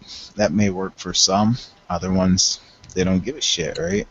There's just, there's mean people, there's mean bears. Yeah, and Mike and I was talking the other day about that too. About some animals, the fire will draw the animals because they're curious. Cougars. Yes. Fire will draw cougars. Really? Yes. The flickering of the lights and such, they may not come in, but it will draw them to it. Did you see many of those tracks or see any of them out there? I don't know. You don't. Okay. Fair question. Yeah. That's a good way of answering them. I saw the previews for the next show. I don't know who it was, but when they was previewing for the next show, it was talking about just saw a cougar so many feet or something away from my camp. I don't know who that was. Y'all saw the previews where it showed that? I seen that too. I'm looking forward to seeing that one. Yeah. I'll tell you, that was. You never know when. Basically, I've done a lot of research on these animals before I went out and so on. And like I say, you know what? The thing is, my survival skills, they were doing me good. Yeah. It wasn't nothing to do with my survival skills that I left. It's basically, I think I had a real good chance. I think on one of the first shows that we did before the show aired, or right after it aired, and I'd made the comment, your beginning video when you first got dropped off, it was just like you were in the woods and behind the house. I mean, you still had the same talk, the same walk. It was like, well, guys, I'm here. I mean, it wasn't like, jerking around or anything. It was just like, well, I'm here. Comfortable. Let's figure it out and go from here. Harrison, my 10 items were pretty much the exact same as Mike just read off his. The only thing difference is Mike didn't choose a saw, and I would have chose a saw. It was a hard decision, but I figured I didn't need nothing pretty at the time. But I'm a saw man. But for some reason there, I decided that an axe was going to be a better choice, and I was trying to look for different ways of getting food and still be able to use it for other purposes. What is your trapping skills like? Depends. Primitive or Well, steel? the thing is that you're gonna have to be trapping primitive out there. As far as probably 40-50%. Well, you gotta think of it this way here. I don't know what animals they have there. That was my biggest complaint. I didn't know, did they have rabbits? Did they have, rats? I'm not saying I want one of them, but what was the small ones? Didn't somebody do either their own video or one of the alone people was talking about there ain't no rabbits out there? I saw that on either their personal video or on the alone show. I forget which, but somebody was saying as far as trapping, there ain't no rabbits out there. That's true. There's no rabbits out there. See, that was the thing I didn't know, and that's why I just going from what I knew, I thought, I've always said, if there's water, I'll be probably sitting out there like a lone fisherman all day. Yeah, well, that's what I'm thinking. Okay, well, see, me myself, the reason I brought a saw and an axe and a knife. I had cutting tools. The reason why a saw, yourself, you can saw a piece of wood a lot easier than you can chop it, and it's a lot safer. Yes. And it gives you a great cut for making, all your different, say you want two things to butt against each other. I mean, a saw is so important. You can just because you have that flat edge. You can make a seat. You can make, it's just that's why I took a saw, because of those flat edges that you can make. You can cut notches. I mean, nice flat, to make a cabin or whatever. You need an axe and a saw. That's why I would, for me, hell with the bow and arrows. If you're trapping and fishing, and basically bugs and trapping and fishing, you got to think, you drop a deer, you drop a bear or something like that out there, you have everything coming within miles. You can, and the only way you can save that meat is by dehydrating it, making it into jerky. Where the hell are you gonna get enough firewood to jerky that meat for 12 hours? The firewood is not there. The firewood's not there. So if you get something that big, you might have 2 days worth of meat that you can actually eat. The rest of it, it's gonna start rotting. I mean, that's why I didn't take a bow and arrow. It's just because of that right there. You do not have the firewood to keep a fire going all the time. I mean, it's just, and as for the flint and steel type of thing, it would be out there. It's the rainy season. It rains for 5 days straight. It's almost impossible to even get anything that you can make into a tinder bundle.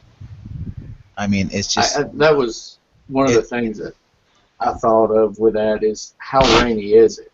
I mean, because I've seen the rain that was coming down, and then I kind of Googled it a little bit, and it was like one of the wettest places you can imagine. In North America. Yeah. When you seen me there, whatever, it had been clear for a couple days, like just a little bit of rain, spitting rain. The next day's cat and dogs, kind of thing. It's just cat and dogs most of the time, and so everything is just soaked. And like Joe, he left because of his ferro rod. People said, well, he can carry an ember. What are you gonna carry it in? Mm-hmm. I can make fire. I've made, like he said, he can make fire. I can make fire. It's just, fire to me was basically life-giving. It was for eating and boiling water. Anything else was pretty well almost impossible. And it makes sense too not to have one very large at night, if any of them at night, because of the cougar sense. I mean, them coming in, they just see the flicker and it's like, there he is, let's go see what he's doing. And then all of a sudden, 2 hours later, you go to sleep, there's no fire, and he goes, yep, let's go up there. Yep, that's the thing. If you start a fire, you have to make sure it keeps going. If it's not still flaming and it's just coals, yeah, he's watched you now for 2 hours, getting your scent and so on. As soon as they die out, that's when he'll come in. It's almost like letting the guard down. He's going to smell you anyways, with or without a fire, ain't he? Yeah, pretty much. But the thing is he's not going to be across the bay. He's not going to be across the bay, and he'll see that flickering across the bay, and start coming your way. That's the thing about cats, is they're so peculiar animals. Yeah. I mean, even just the small house cat to the largest ones. They're not just well, I'm going off. It's not like a dog. They're 1 minute they're on something, the next minute they're on something else. They're like, what is that? And they just stay on it. Yeah, that'd be a scary thing. I saw, was it Joe, the one that had the bear across the creek from him? Yep. That would have been scary, because he sat there and yelled at that bear, and that bear's like, yeah, I see you, I'm coming. That bear wasn't going nowhere. But you made your, I was talking to Alan about it the other day, I liked it. And when you had made your cot out of the wood and stuff, and you just showed a brief second of it, but I've seen you do it before, but cutting the notches to lay the limbs inside of it, I was like, oh, that is so cool. I mean, I've done it, but I mean, to see you do it on there, it's like, I'm just watching this guy on another video. yeah, pretty much. Yeah. The girlfriend says, why are you shirtless? Because I told her, I said, because I didn't want to get my clothes wet. The thing is that everything was wet. I had to walk back and forth into the woods to get my material, and when you walk through, you basically get wet. And you know, you stay dry. If you stay, you know, otherwise you're gonna, and your bare skin is gonna dry out a lot quicker than your clothes. So it was, you know, better to take off your shirt so it won't get wet. Yeah. So you know, it's yeah. What was the average temperature up there in the daytime and then at night? Well, they're showing it, and it's 30. You Now, know, is that so- Celsius or Fahrenheit? No, that would be Fahrenheit. If that was 30 Celsius, that would be Okay. over 100 degrees. Yeah, see, I don't know. You know, anything. something like that. We're 90 down here in the 92. South, we have one thing we go with. Simple. Fair. Yeah. So it would be about. It was, you know, it was rated down freezing. You know, it was wet, and it was really, you know, could be hypothermic, you know, conditions for sure. So, you know, like I put out my other ones, you dress in layers, and you make sure that you stay dry. It's, you know, to me, there's three things that you have to know about survival. Your core temperature has to be regulated, and you need food and water. That's it. That's the only thing that you need, and everything else goes around that and how you actually do those things. Yeah. But to me, that's the only thing that you need, besides air, of course, that, you know, to keep the human body going. And that's I what talked that's about what I that always 2 say. weeks ago on the show here, and my wife's being a nurse. She's not into the bushcraft scene at all, and but she'll kind of peek in there and listen, or she'll watch a video, or she'll see something that I'm doing, and then she'll say no, no, no, no, no, no, no. And finally one day she told me, she said, you need to talk about how perspiration and the core temperature and everything actually works. She said, because people will just talk about what you know, you don't want to become hypothermic. She said, there's so many ways that you can do it and never even break a sweat, you know. And I was like, well, give me some ideas, and she did, and I was like, I can't dumb this down, and I said, I'm not sure if I even understand it. She said, just read it, and I was like, I will. And then like 2 or 3 minutes into it, I was kind of looking at everybody that was looking, and I was like, no, this is not working. Let's go to something else. I said, you want to do it one day? I said, I'll just let you do it. She said, I'm not stupid. I'm not getting on there. Well, Okay. did you see my video on my camp out on the Pathfinder series? Yes. You had several of them, though. Which one? Yeah, the last one was my camp. I haven't got to see the last 4 videos, I guess. Okay, well, the last one I actually went and I did a camp out on a total situation on how I would actually do it, and so on and so forth. You know, if I was lost or whatever, if I'm staying out there. So, I mean, Check it out. I've still got, I think, I don't know how, 3 feet of snow or something, you know, and I'm out there in just a t-shirt, you know, digging. And I don't even know if I took my shirt off or whatever. I know I'm down to a t-shirt or whatever. And it's all just because I know I'm going to sweat. So you always stay at a comfortable cold. And that's the thing. If you start getting cold, you put on another layer.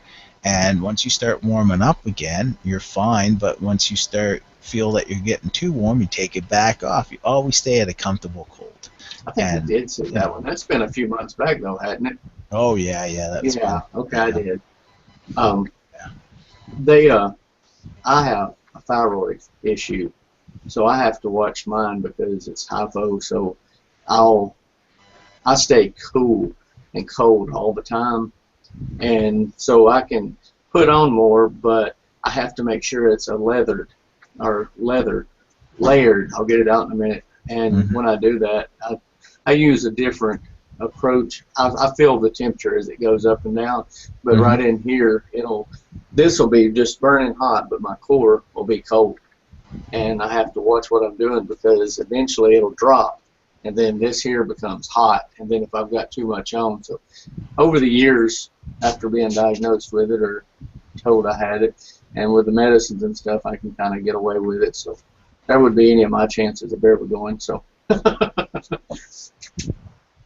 Yeah, that would, yeah. You have to adjust to your own self, right? We was Alan, talking what do about you got?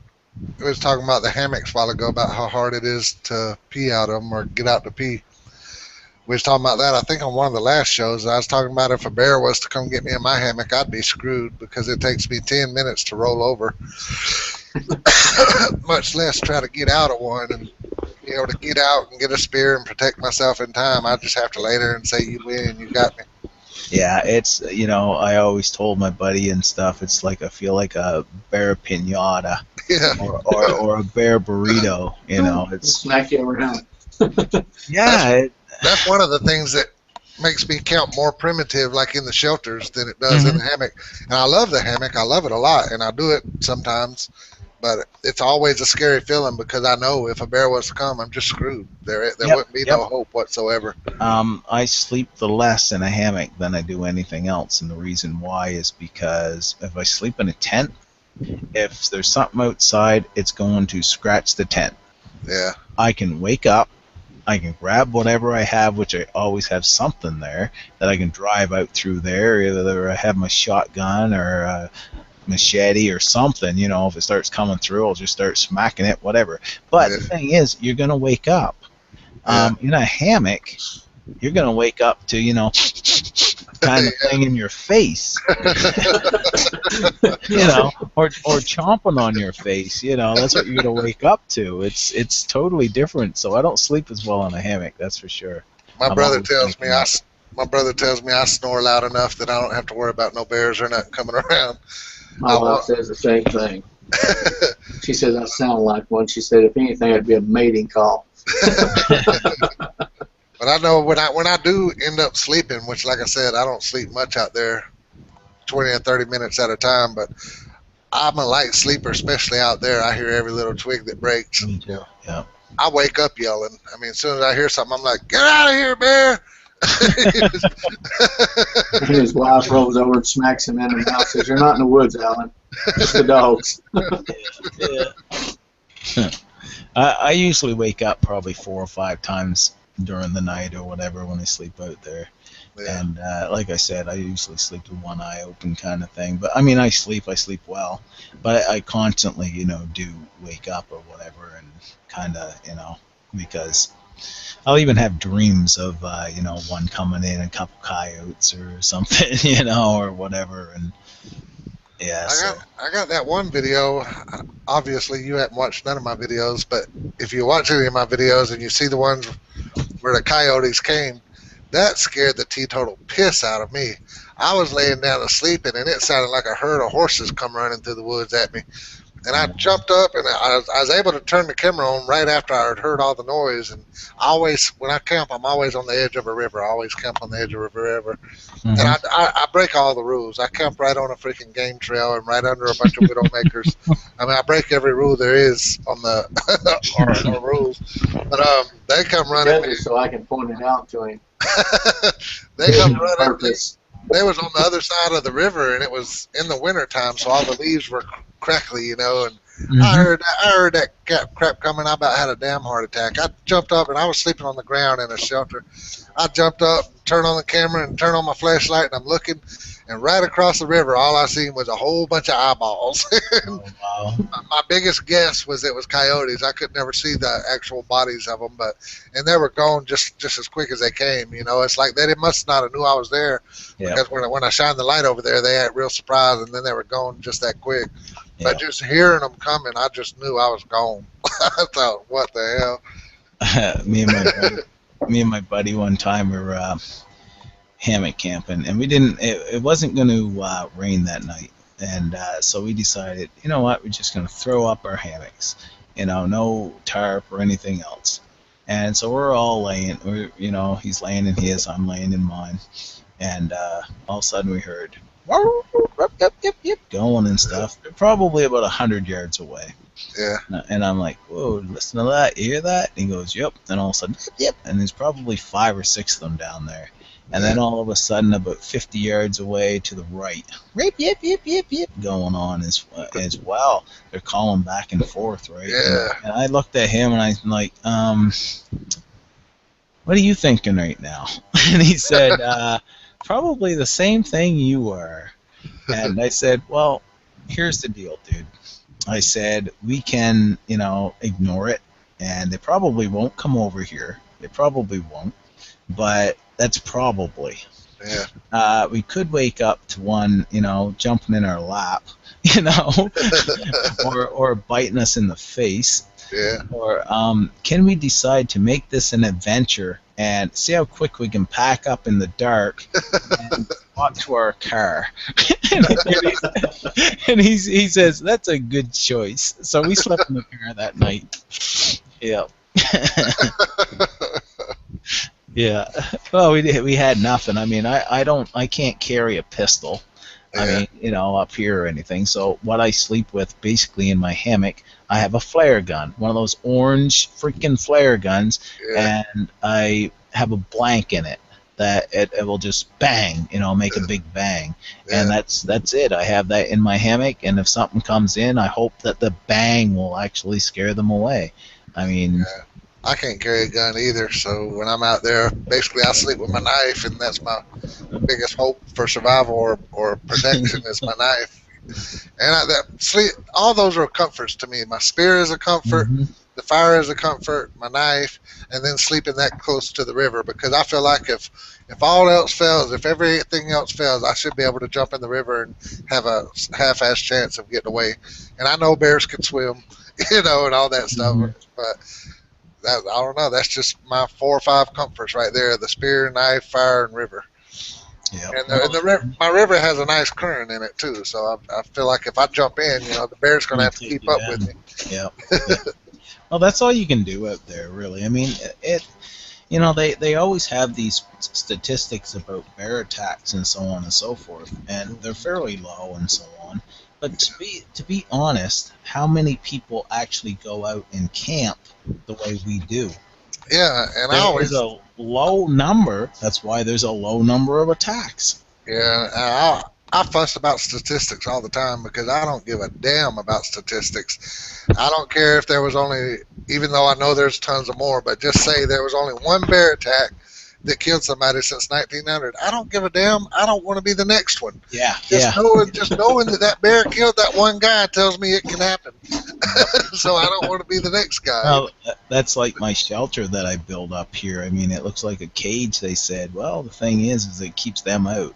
Yeah. I mean, there's nothing that can come in, right? And a bear, of course, could come in, but I mean, he's pushing on that. I'm smoking him in the head with an axe. Yeah. You know what I mean? So basically, but coyotes and stuff, they're not coming through there. Yeah. And I don't have big cats or anything, so I mean, I actually sleep better when I sleep in that than I do anything else out there, because I do know I'm safe. It's like a little cabin basically, but it's wide open. All I do is, it's just a framework. I go out there. I have a 12 by 16 tarp. I throw that over the top of the roof part, and I've got the raised bed, and and that thing is sweet. I love going to camping in that. I mean, What are your predators out there other than bear and coyotes? Is there anything else? if it's mating season, you have moose, but that's it. Yeah. And Yeah. is that a big threat, the moose? Oh man, you do not. It's huge. A moose, dude. A moose will tear you up. You just stay away from you see a moose or whatever, you just sneak away kind of thing. Dang. They get just so during the rut they go mad, and they'll run you down and tear you up. Their antlers. Wow, I mean, you got 8-foot wide antlers. Yeah. Kind of thing. The bull moose, man, they're no joke. I've never actually, never ran into one or nothing. Never had no problems with them. Never even hardly ever seen a moose. Only seen a few out in the wild a couple times. Yeah. But the thing is they say that. But you know what? The thing is, we are very lucky. We have no poisonous spiders. We have no poisonous snakes. We have no ticks as of yet, Ah, anyway. uh, We have mosquitoes, black flies, and ants or something like that. I mean, it's yeah, we're very lucky. I mean, we if got I plenty of ticks and chiggers out here that'll run you slap out of the woods. Chiggers are the worst for me. Ticks, I've done gotten used to the ticks, and I pull about 20 or 40 off of me every time I'm out there. wow, But that's in the summertime. We don't worry about all those in the winter. Now the spiders are all year round. We got the poisonous spiders all year round. But I've never been bothered by them. I've had them crawling on me in my sleeping bag, all over me. And I hate spiders. Spiders is I mean, that's one of my biggest fears is a spider. But I've learned to live with them. But chiggers are the worst. Chiggers, you don't feel the bite until about 10 hours after you're bit. So oh by the wow, time you get home, you're itching like crazy for 2 weeks so bad, and you want to just tear the skin off of you. oh And wow. ticks is just one little bite. Most of the time, you can get a tick off in time before they sit there and blow up on you. But other than that, we got the coyotes and the bears. And as far as attacks I've ever been, or not attacks, but predators that I've come close to, I've had the coyotes run, like I just told you. That was the closest I ever had a coyote problem. There's been 2 or 3 different situations where I've had bears come up to my camp, but there wasn't a really big threat. Like the 2 that I told you come up where I had a fire and stuff, that was 10:30 in the morning Mhm. when those bears come up, and it was a mama and a cub. But the Yep. mama swam across the river, and I didn't even know the cub was there yet. I thought it was just the mama. And I had a bow with me, but my bow was in a big old plastic case, and there wasn't no way I could have got it out and rigged up by the time that bear wanted to get me. But the bear run up on the bank and then just sat there looking at me, and I was standing there yelling, "Get out of here, bear!" And it was Mhm. a beautiful sight because it was wintertime and there weren't no leaves on the trees, and I got to watch that bear run way away. He got like so far in just a matter of a couple of seconds. I was like, golly, he's gone. Oh But, yeah. but right after he was sitting there looking at me, and then when he decided to run, that's when I hear something else. And I turn around and look, and you see this little bear head pop up above the weeds, and then he turned around and ran the other way. And he wasn't like no little bitty cub. He was like a half grown bear. But I've had that. The coyotes, never had no wolf problems. I guess that's about the only kind of predator problems I've ever had is bear and coyote, and they ain't really been that much of a problem. I'm just scared to death of them. One time camping in Ocala, Florida, is my other bear experience. I was way out in the middle of nowhere in Ocala National Forest, and I had my truck with me. That's when I had a license and I drove. And I was camping right beside my truck, so I hear something coming through the weeds like crazy, and I kind of guessed it was a bear. And I stood right by my truck by the door so I could jump in fast enough. And there's this tree that was slanted going up. I mean, it was just slanted a little ways, and a bear walked up that tree like it was a sidewalk. And he looked at me, and then he just fell out the tree and ran. Oh But wow. not to mention, I didn't sleep outside that night. I slept in my truck then. But that's about the only thing that I've ever had bother me or be close to bother me. And I guess that's the only reason I keep going out there too, because I've never had no real problem with them. But after this conversation tonight, I don't usually carry an axe, but after this conversation tonight, I'm gonna start carrying a hatchet. I that's gonna told be you they were useful. that's gonna be my 5th or 6th comfort item. I usually I carry my cold steel kukri, and that there would be especially against dogs or something like that there, coyotes or whatever. I, it wouldn't bother me a bit. I mean that with that thing in my hand, that would be one hell of a deadly weapon. Yeah, Kukri, yeah, yeah. I guess with a hatchet, because I'm not gonna carry a big old axe out there, but with a hatchet, I guess my best comfort zone will be while the bear's running right up at me and just hope I can hit him in the head right when he gets up to me. That would be my only hope. Well, the thing is that like that's with the alone is that if he hits you, like I said, you bleed out. You mean even if you kill the dang bear and you're hurt at all, Yeah, it's yeah, it was real. This was this was that was a pretty and I'm glad actually that it now I'm glad it did happen because now I have some I have a story yeah, basically. I didn't just get there, couldn't find enough food and had to leave kind of thing. I left for a damn good reason. I kind of wish yeah. I kind of wish I could have showed more stuff, but I mean they didn't show a whole lot of what I did anyway out there. So Yeah. Donnie, yeah, we got that same stuff here too, Donnie. I don't know about coral snakes. Briar Goat Killer, if you're still here, do we have coral snakes here? But I would almost say you do. We have them here. I know we got all the copperheads and cottonmouths. We got more cottonmouths around here than anything. And we got the rattlesnakes, but I've only seen one since I've been here. Harrison was talking about that coon. I've had a raccoon crawl on me while I was sleeping. That freaked me out. And raccoons are mean as hell too. They're like a little damn bear. If you ever get one in a cage and mess with them, they'll growl at you just as loud as a bear does. I actually was told one time that a bear is basically a giant raccoon. They just meander around and look for food. Catch them. Just a big giant raccoon. Mike, who is Donna? I don't see Donna. Who is Donna? I asked Donnie now. Oh, Donnie. Okay. I didn't see Donna in there. I was like, who's Donna? When I catch the raccoons and stuff with some of my traps and things, and I try to go ahead and get them over with as soon as I can. But you'll be surprised at how strong something that small is.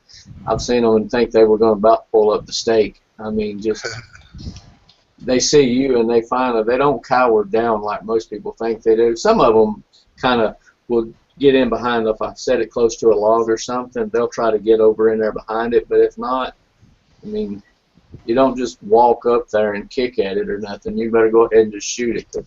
He'll tear your boot and your foot and whatever else he gets a hold of up. They're smart too. We used to catch them in live cages, and my brother had a big old 6-foot cage that he had made for his iguana, and his iguana died. But we catch the raccoons and put them in that big old 6-foot cage, and it opens up at the top. And they're so smart, we'd reach down there trying to put a noose around their neck to get them on a leash, and they wouldn't let you put that noose on them. We had the noose on the end of a pole, and that raccoon would stand there and look at you and never take his eyes off of you. But everywhere if that pole come near him, he'd just push it away real slow while he's staring at you. He just never take his eyes off you, but he knew everywhere that stick went. That's one of the things, like with the trapping and stuff. I don't ever make a video or anything.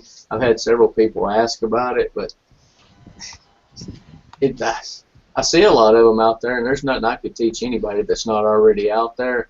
I've never, I don't know. It's not that saying it's inhumane, because it's not, but I mean, I use the furs and things like that, and sometimes I'll sell them and stuff, but I don't go out to eradicate. I mean, I go out and get what I need. If I have a project for 2 or 3 coon skins, and that's all I'm going to do. And once I've gotten them, and I don't set up 10 or 12 traps that night or the night before or whatever. I set up, 2 to 3, and then if I only got 1, and then I go back and set 2, or whatever, and until I get the 3 that I needed, which is very easy. But we were, as children, you can take a raccoon, and one of the things that they're a shiny object they will never let go of, and you can just drill a hole in a log.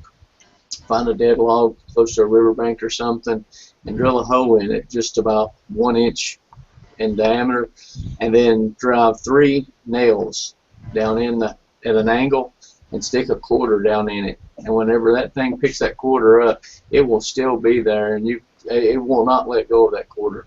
I mean, it will just sit there. I've only seen it done like 5 or 6 times as a kid. My dad was real big into it. My grandfather, that's how they didn't buy traps. That's pretty wild. I know a lot of people don't like to see that stuff on YouTube as far as people actually going to retrieve their traps or retrieve what's in their trap, but I'd love to see more of that. I seen a lot of people do. Dave Kenneberry shows a few, like a coyote and raccoon, whatever. Then that Wilderness Freak, he does a couple. But I guess people don't put it up so much because so many of these animal lovers who's against all that killing of animal stuff, say so much about it. And I'm all for killing and trapping as long as it's something you're going to use. I mean, don't get me wrong. I'm not one of those who's like, go out there and kill it just to say you killed it and throw it away. Right. To be honest, even if I had that bear attack me and I basically had to mace it and start smoking it in the head with the friggin' axe and kill it, I'd probably feel bad. Even though, to be honest, even though I killed it, whatever, I'd probably feel bad. I don't know if I would or not, knowing that it was going to kill me. Well, no, I'd still, yeah, I'm glad it's dead. But, still, I would feel bad that, it. I think that's the thing about it is if you do something other than, I guess, not really remorse, but in a way of remorse, it's not a, I see a lot of folks that, I'm not saying that they're good or bad or with it, but, they'll have 200 coyotes that they've killed, over a certain period of time, and I don't have a need for the coyotes. I get them every once in a while, but most of the furs, the only reason I do it is just to help out with the herds and stuff for the deer and the other animals, because there's such a large amount of them here. I mean, you can, they've gotten to the point to where they're coming into the residential areas. It's just, I don't do it for a sport. I just do it, I guess, just to keep up the sharpness of it, and then plus I use it for, I make pouches, I do all kinds of leather stuff with them. Well, not really leather, not leather with it, but. I see Mike Manderson. How you doing, Mike? Glad to see you, man. If you had killed the bear, and now that you've become caveman, would you still stay? You'd have enough meat to last you for a long time if you could dry it out some kind of way. The thing is that, yeah, I probably would have, because until the next one came. Exactly. You know what I mean? Like, I don't know that if I had it, I don't know if I'd have any adrenaline left. I would be of no good to anyone probably for 2 months. Well, to be honest, I mean, that much tracks and so on and so forth, and it's probably more than one bear. You know what I mean? I'm sure. So it would have, and you can keep your back to the water and dig clams and stuff, but you're always, basically watching, or whatever. You just ignore it and you just do what you got to do and just, hopefully nothing happens, kind of thing. I mean, I didn't even hear that bear, at first, and he wasn't that far away when I seen him. Yeah, I don't know. The place was just, I knew I was screwed. I knew it. That's why I was frustrated. It's just bear sign everywhere. Yeah. All I can say is I'm glad you got out of there. Glad nothing happened to you. And we'll be looking forward to some more videos. Yep. I see people over here talking about how bad the beavers are. That's pretty interesting. There's one guy saying, Mr. Backwoodman, beavers smack you with their tail and it hurts. He knows. That's something I never had a problem with, which I never had much experience with them either. I've had one beaver one time when I watched him when I was out there camping on the Black River. I seen him and he went underwater, and I'm standing there with a spotlight looking for him, and I looked down and he was right there at my toes checking me out. If I had a spear, I could have stabbed him, but he just went on about his business after checking me out. But that's wild. I didn't know that beavers were ferocious like that. Well, pretty well anything can be ferocious, though. I mean, even a squirrel, or we're pretty, when you think about it, we are pretty delicate compared to animals. We cut very easy, and I've seen, growing up on a farm and so on and so forth, man, animals are tough. I mean, you get even a little calf. They can, it takes a pretty big man to even hold down a calf, or animals are tough. We're pretty delicate when it comes to, compared to an animal. Donnie's saying, what about sleeping in a tree? Is that possible or safer? Now, I've actually thought about that before, and it's not really much safer where a bear is concerned, because bears walk up a tree like they're walking on land, and they'll get from the bottom of that tree to the top of the tree in a split second. Cats are the same. Yeah, so I don't imagine it'd be much safer like that. Now, something I'd wondered about doing. Unless you're Tarzan or something. Something I wondered about doing, like, could you build a ladder, like climb up a tree and somehow or another rig up where there's one limb that goes across one tree to another, say 10 or 15 feet apart, and lay a ladder on that you build and go up there and maybe put your hammock way up there in the air like that. But I guess that'd be real complicated. But that was a thought I had one time. Okay, I'm not going to talk about the island. Okay. The thing is that go to a place with no small trees. The smallest tree would probably be 12 inches. There's like 2 trees that are basically 4 or 5 inches. There you go. You got 2 trees, and the rest are all 12 inches and up to 8 feet across. Yeah. You have paracord. How do you do this? How do you get up that tree? How do you do? Yeah. You have nothing to work with, and say you have a ladder. You put. It's just. I mean, it sounds good and stuff. You go to my forest and stuff. I build a platform in the trees. I mean, I have a video or some pictures, a video of that or whatever, where I actually build a platform in the trees, and stuff like that there between 4 trees. Yeah. But it is only 10 feet high. Yeah. And these bears, when they stand up, they're 12 feet high. And, What's you eating up there? and the cats, they can jump 12 feet. So around here, a bear basically can reach up to, like, say 10 feet, but the coyotes you don't have to worry about at all. A bear, though, he's just going to barely reach the bottom, and that's when I'm going to point my shotgun between his nose and say, "Get," But it's the materials, and that's the thing. Like he said, I would you go out there and you build. Within 3 days, you build yourself a permanent shelter that you do not have to worry about animals. Yeah. Exactly my plan. Did I have that? Yeah. Apparently, there was not the right. There was not the material. Me and Mike have been talking. I don't know if you can put any input on that or not, but we're kind of got everybody's guess on who's going to last the longest out there. Can you put any input on that? Who do you think's going to last the longest? Or do you already know that you can't say it? I have no clue who's out or what they did. I watch it with you guys, and I basically know their skill set and so on and so forth. But that's I can't really say who I think that will that would last the longest. I don't know, because it's. I'm kind of guessing on the Blairsville, Georgia guy, but Mike said he don't know about him because he's missing his family a lot. Yeah. As far as the what I've seen, because I don't know either. This is only what I've seen, what they have posted, so I can't see why that would make any difference. Me saying it. Yeah.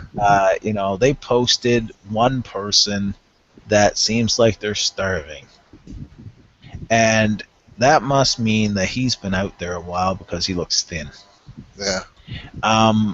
Other people, they may have done the same, they just didn't post it. I don't know.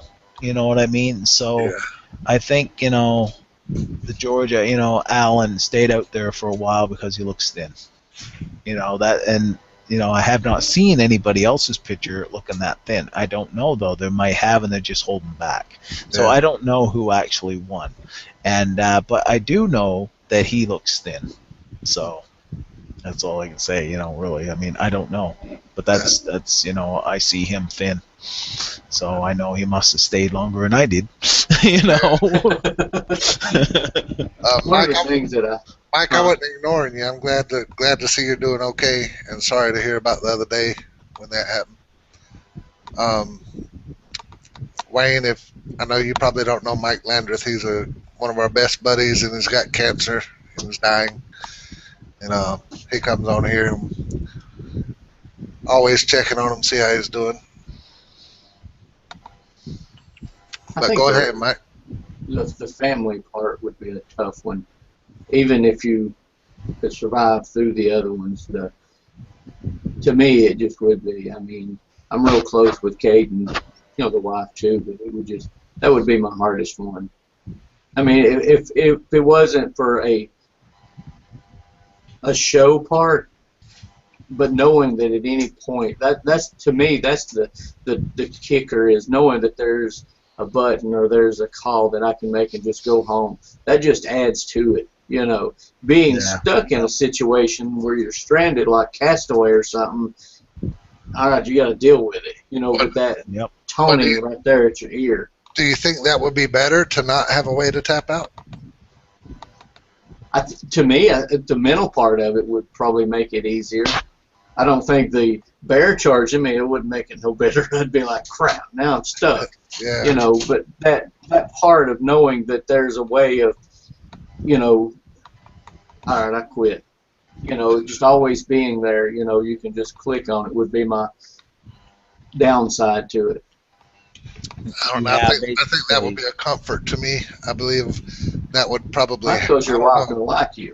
Well, I mean, having knowing that there's a tap out button there, I think that would be a comfort to me to keep going, because I don't know. It just seemed like however hard it got, I know all I got to do is tap out and get out of it. But being stuck there, that'd be playing on you a hell of a lot harder, I think, mentally.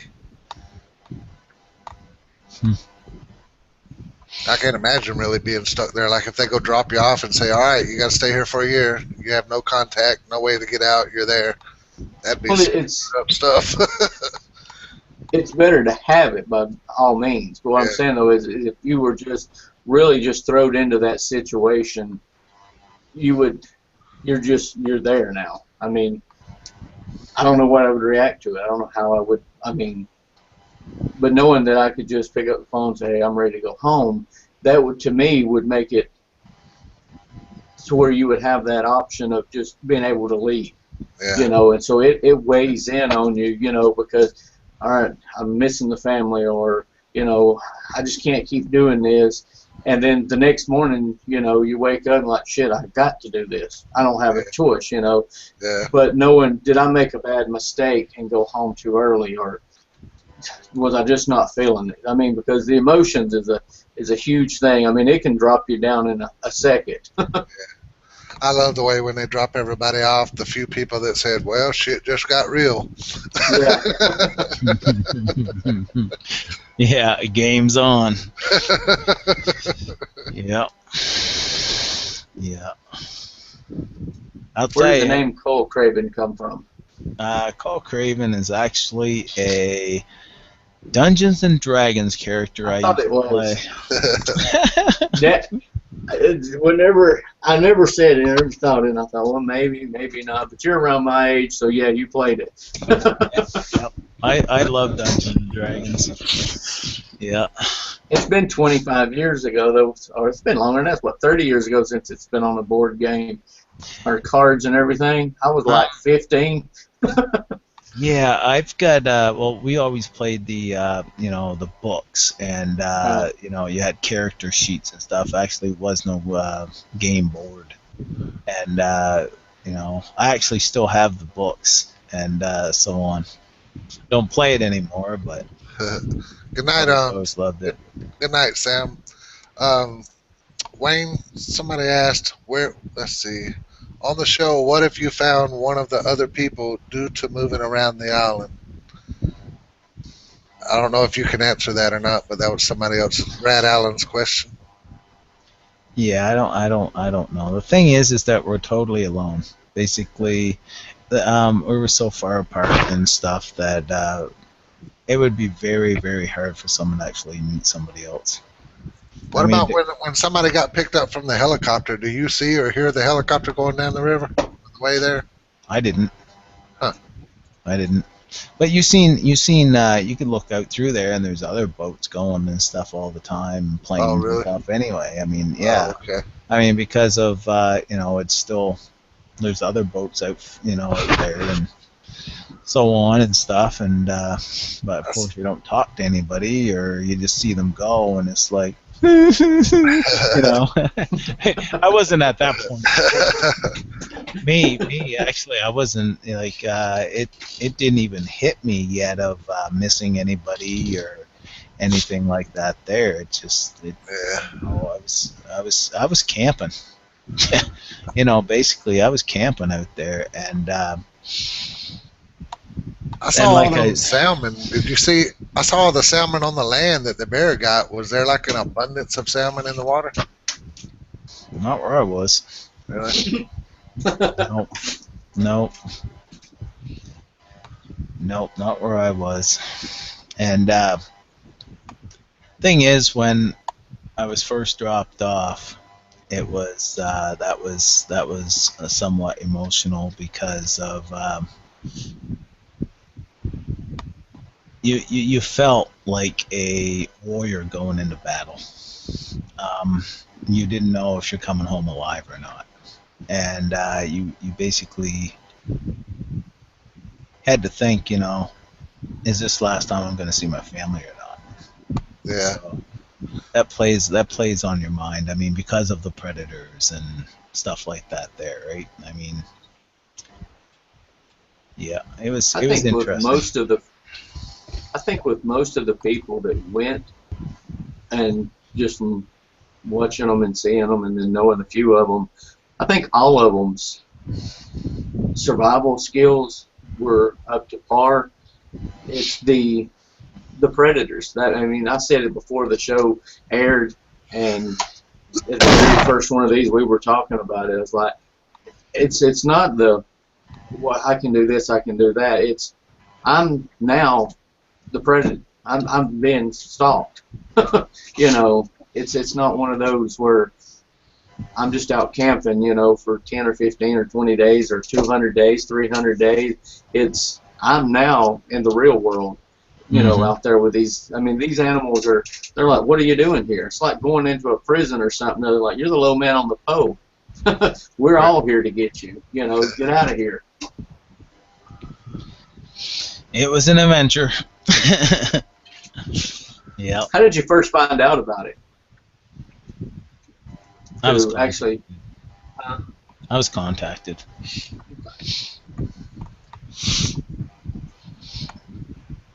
Yep, it was. Now, hopefully, I didn't say anything I wasn't supposed to say.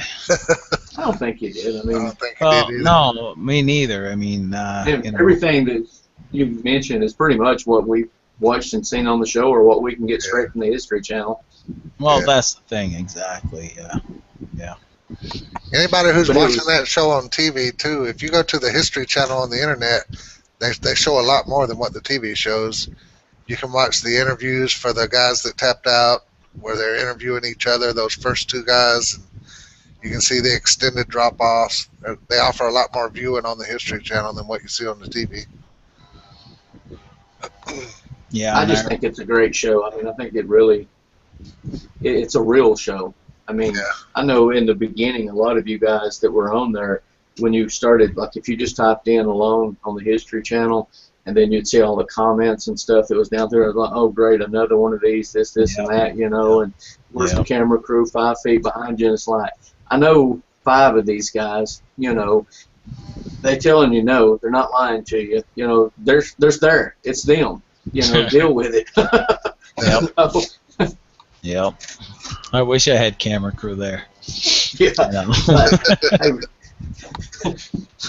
I would have seen one of those guys out in front of me. You know, one of the things you had said in the beginning, like when we were first talking, and I thought about it with it, not just the part of you trying to survive out there, you now have the extra added work of, like you said, getting the camera angle set up, getting, you know, the shots, trying to get some footage, you know, so it can be shown and aired and stuff. That just adds into it. I mean, it's just like when we go out to make videos and stuff. If anybody doesn't realize it, we didn't make that 4 or 5 minute video for you in 5 minutes. It took hours to get that for you, you know, and the twisting and turning. I could only imagine trying to really survive in that situation, and then still trying to get footage for someone to watch and view. So, thank you. Yeah, you're welcome.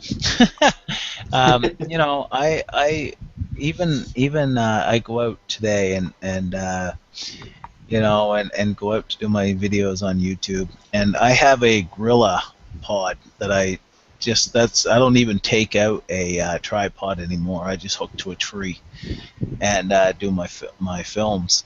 And I don't know how many times I packed up my gear, put my camera away, and walked away, and then have to stop about 5 minutes later and think, oh shit, I forgot my tripod, and have to go back and get my bipod, or you know, my Gorilla pod. And I've done that probably, you know, 4 or 5 times, kind of thing, and that shows how easy when your mind is, you know, on so many different things. You know, you're trying to like my videos are not edited very much. I talk off the fly or whatever. I don't, you know, rehearse or anything else. This is what it is, and then, you know, I'll cut out some parts just to make it a little shorter or something like that there. Or if I totally yeah, okay, yeah, I'll cut that part out, right? You know, or something like that there. But other than that, mine's just, you know, here it is kind of thing. And so yeah, my mind's basically going all the time. I'm trying to figure out, you know, how I can do this, especially reviews and stuff. You know, how am I going to do this? And I have no idea till I get there. And then it's like, okay, well, I can do this, yeah, whatever, and then I'll do it, right? And so on. So I know how easy it would be for Joe to lose that ferro rod. I mean, he set it on his jacket, and like I said, you know, he's boiled water. Like, finally, I got boiled water. I got fire. This is sweet. You know, I'm in frame. You know, I'm all set up with that. This is looking good. I finally got a good place and stuff. Oh man, I'm starting to get chilly. Walk over, grab his jacket. You know, then, you know, walk over, and all of a sudden, oh shit, oh man, I put my friggin' ferro rod on that. Well, that it flung into the water most likely. You know, he said he searched there for a couple hours. Now, the only thing that now when the tide went back out, you know, I'm sure that he searched for it again, and you know, he just could not find it. But it is that easy. I know exactly how, you know, and he's getting a lot of flack over that. And how many people has actually looked for their sunglasses and they're sitting on top of their head? Yes. I have done that. You know, look all around. Where the hell's my sunglasses? And then touch my top of my head. Oh, there they are. I mean, I'm not. I guess you ever talked on the phone and it's right there in your ear and you're looking for it? Yeah, well, that's what I mean. I mean, it's just everybody. I mean, I don't know why these people are so negative about and take it so personally. Yeah. About, I guess it would have been a good idea to put something orange or orange handle on the ferro rod or something. That'd probably been a good idea to do. Well, I'll tell you one thing. Guaranteed he does it now. You know. Yeah. You learn from experience. You know, the thing is that I've seen other people, you know, talk about the show and what they learned and stuff, and now they put a lanyard on theirs. I mean, like I said, I had a big silver thing, you know, my striker hanging off of mine. It was a Light My Fire, one of those silver Light My Fire strikers. Yeah. And I had, you know, 6 inches of bank line between that and that, so I knew that it would be easier to find in case I lost it.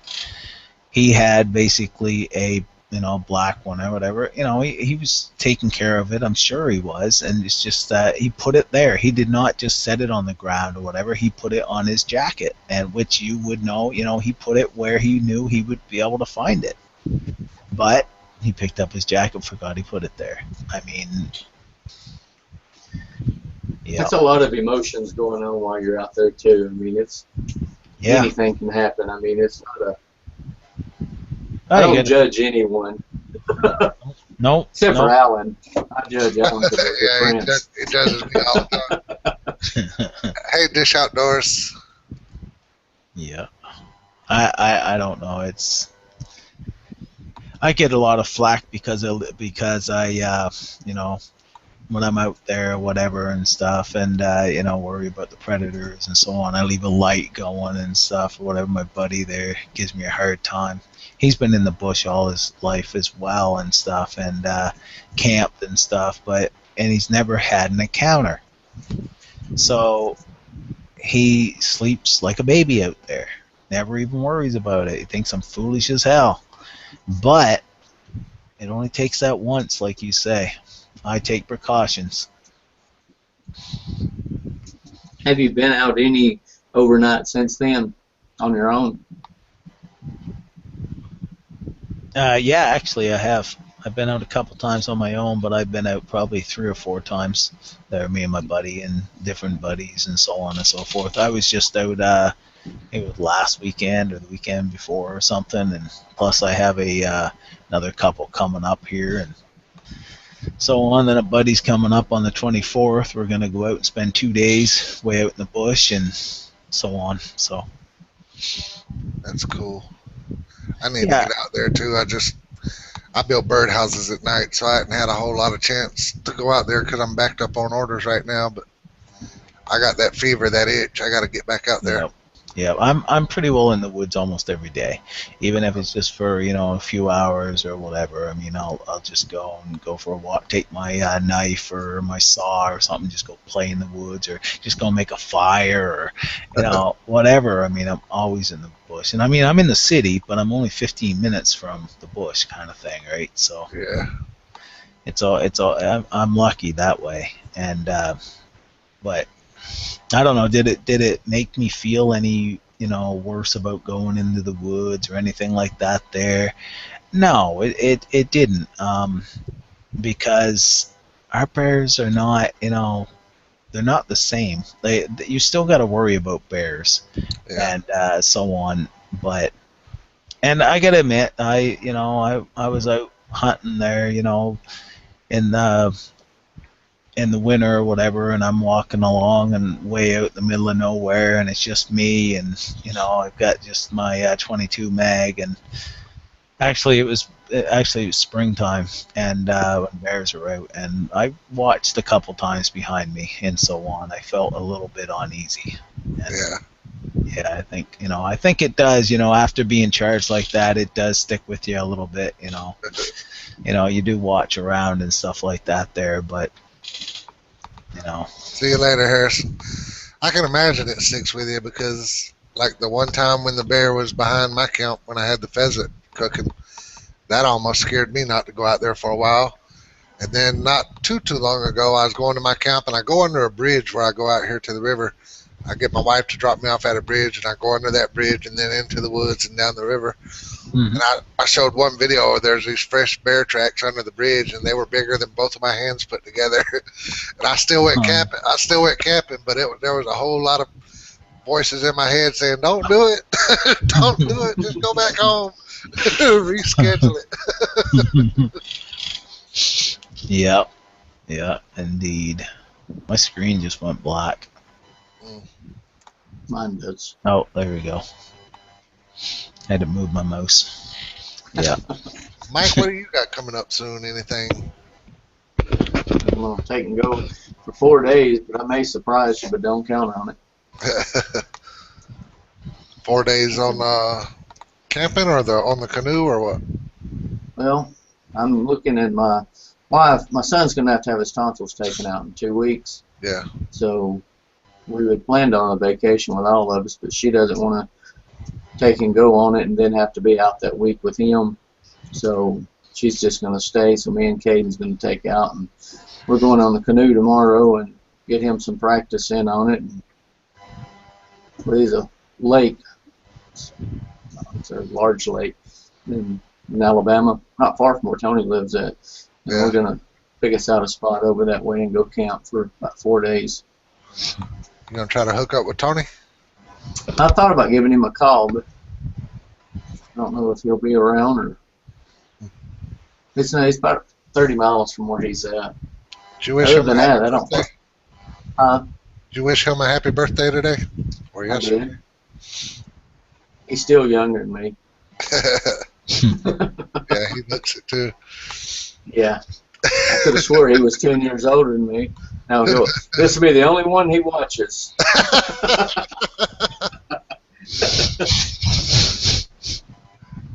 He's at where he's at right now. He has internet trouble, so it's hard for him to really watch. He's using his phone for a hotspot, and that's his only internet. Was there anything else that you wanted to talk about, Wayne? No, I guess I've said pretty much. We can keep going, but I didn't know if you had. I'm off tomorrow, so I'm good. I'm good too. I ain't in no hurry. Don't got nothing better to do right now. Well, We usually do this show, Wayne. It's a 1 hour official show where we stay on bushcraft, survival, prepping type of stuff. And we agreed to never go off of that subject during the 1 hour. Then after the 1 hour, it's kind of like a free-for-all. You just talk about whatever you want to talk about, do whatever you want to do. You know, we started doing it after hours where it's a whole separate show, but Mike don't seem to stick to that. He just lets the show run on after hours. Most of the time I look down at the clock, it says 2 hours, 25 minutes. I'm like, what's the use in turning this one off and flipping another one off? And it was my idea to do the episode. Yeah, it was. I fell at everything. You know, next week, Wayne, hopefully if she shows up, we'll have Kelly Nightlinger on here. She was the one on Naked and Afraid. Yep, I know Kelly, yeah. She was supposed to come on the last one, and she actually did come on the last one, but I kind of thought she stood us up. But I didn't check my email during the show, and during the show it showed that at 10:02 she had sent me an email saying, "I'm here, how do I get in?" And I didn't ever know it. So yeah, she's you know, her internet service isn't the best either, you know. Yeah. And such. I mean, she must be just on her phone or something. I don't know. Yeah, I think most of my messages I get from her come from her phone. Yeah, yeah. I talk to her once in a while. Yeah. Hopefully she'll be on next week, and I guess she should be able to talk about the Naked and Afraid show. She should probably be able to talk all she wants to about that. I don't know if she's still under any kind of don't speak about it contract or what. Yeah. I don't know. Yeah, I wouldn't have to worry about them ever calling me for a show like that, because if anybody see me naked, then I'll be afraid. My brother said they got a new one coming out on the Naked and Afraid. It's a 40-day thing, isn't it? Yeah, it is. Yep. I haven't seen nothing on that. Yeah, it was a 40-day trial as well. So I think they did the 21 just because your body can last 3 days without water. Yeah. And then so they usually give them some sort of water source, whether it's good or not. But then they 21 days is 3 weeks, which your body only lasts basically 3 weeks without food. Yeah. So that they're kind of yeah, okay, well, if they can make 21 days, at least they won't starve to death even if they don't eat. You know what I mean? Kind of thing. So, but I actually told the wife there that, when I can and such, I may actually try out for that show. Yeah. And the only reason why is just because I'm going to make something to cover my ass first thing. But and a pair of shoes. Yeah. But the thing is that just to I didn't get to do a lot of things that I wanted to out there because of that encounter and such, and I would love to go and try these things. I mean, your different primitive traps and stuff. Yeah, I know many primitive traps. Have I ever used them to actually kill something? No, because I'm not allowed. I'm not going to prison to try them out, Yeah. So I've never tried them. Yeah, they by theory, yes, they should work, but I've never actually done it. I mean, so that would give me a chance to actually do some of the things that I've always, learned and pride myself in knowing how to do, so it would be cool. I don't like the thought of going to some damn jungle though, because like I said, I hate poisonous snakes, I hate poisonous spiders and all that crap there, and that's what they always have. you know. Yeah. Up here at least I can see, a coyote or a bear if it's coming. you can do something against that, but I wouldn't want to go to Africa like Kelly had to do. I would have probably told him, hell no, mark me off. I ain't going to Africa. that was bad too for sure. I mean, but you have camera crew there as well, and I'm sure there's a person with a rifle, close by. Yeah. You know what I mean? There's totally different. I mean, you're not alone. Yeah, I guess that would definitely make a lot of difference in the way you feel, knowing that there's a crew right there by you somewhere. And say, okay, I'm working. Well, all of a sudden a snake sneaks up behind me. Well, the cameraman's going to see it.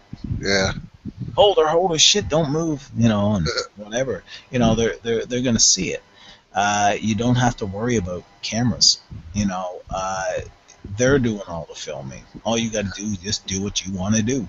Yeah. What you got to do, it would be a lot easier. I think I would probably like by myself better though. I don't know. I don't like. Yeah. I don't know. I can't imagine a camera crew and me being myself in front of a camera crew. It just seems like I'd rather do it by myself. I don't know. I find that too, and I would be, yeah. I mean, I'm pretty easy to get along with, but if you're doing something wrong and I'm not eating because you keep doing it wrong, it's like, okay, you just gotta move away and let me do it. Yeah. Basically, it's like, okay, we've tried it your way, it ain't working. Get the hell out of the way and let me do it, kind of thing, right? And I could see two partners. I would say, okay, you have your little house over there, I have mine here, kind of thing. You find your freaking food, I'll find my food. Yeah. Yeah, basically. I could see that. If they didn't want to work with me, I could see that happening. That was an interesting show, but I think I like Alone better. The show Alone. It seems a lot more realistic, more dangerous, more exciting. Yeah. I'm actually really glad that I had the opportunity to go on it. Just because of being the first one to ever do this. The second season, well, they already know what it's going to be like. They have a huge advantage. Yeah. I mean, if you look up and try to look up information on that area, there's not much out there. Yeah. There is hardly nothing out there that you can look online and see what the area is like. So you can do the best research you can, but if you already know, a good thing I know, many, many ways to start a fire. I mean, that's the only thing that helped me out there. I would imagine the second season's going to be done in a different location, but I don't know. I hear that it's done in the same spot. Oh, really? Huh. Yeah. And I think that if they do a second season, it's going to be, I don't know. I don't even know if I'm even supposed to say, but in my opinion, kind of thing or whatever, I think they have a better chance. So they may last longer because of being more prepared because they know it's already out there. Yeah, I think so too. How would you prepare for the bears though, and the cougars and things like that? I don't think there is no preparing for that. There is none. there is none in that way there. No. If you notice, you look at the map, look where we all was, and look who all left. It was all the same people in that one area that had encounters. It's like, okay, here's the guys that we're going to put with the bears, and here's the guys we're going to put with the bears. Well, hey, it was funny. My buddy said, geez, he said, I'm loving the show alone. It's awesome. It's awesome. He said, I can't wait to watch. He said, I just can't wait to see who the Bears vote off the island next. That's a good one. and I'm thinking to myself, oh man, it's me. I can't, of course I couldn't tell him, but I'm thinking, yeah, man, I'm sorry, but it's me. Yeah. It's like, we're not having a party tonight, guys. We have a long party every night. Not tonight.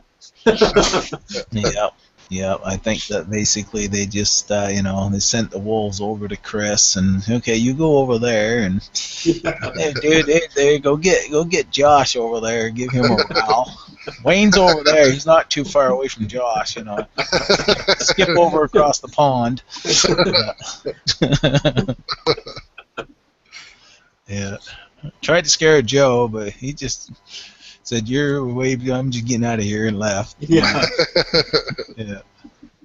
Yeah, I'm surprised he stayed after that. That seemed like that would have put a big enough scare in him. And then to freak everybody out, the place where he sees the bear, that's where he decides to go camp on that side.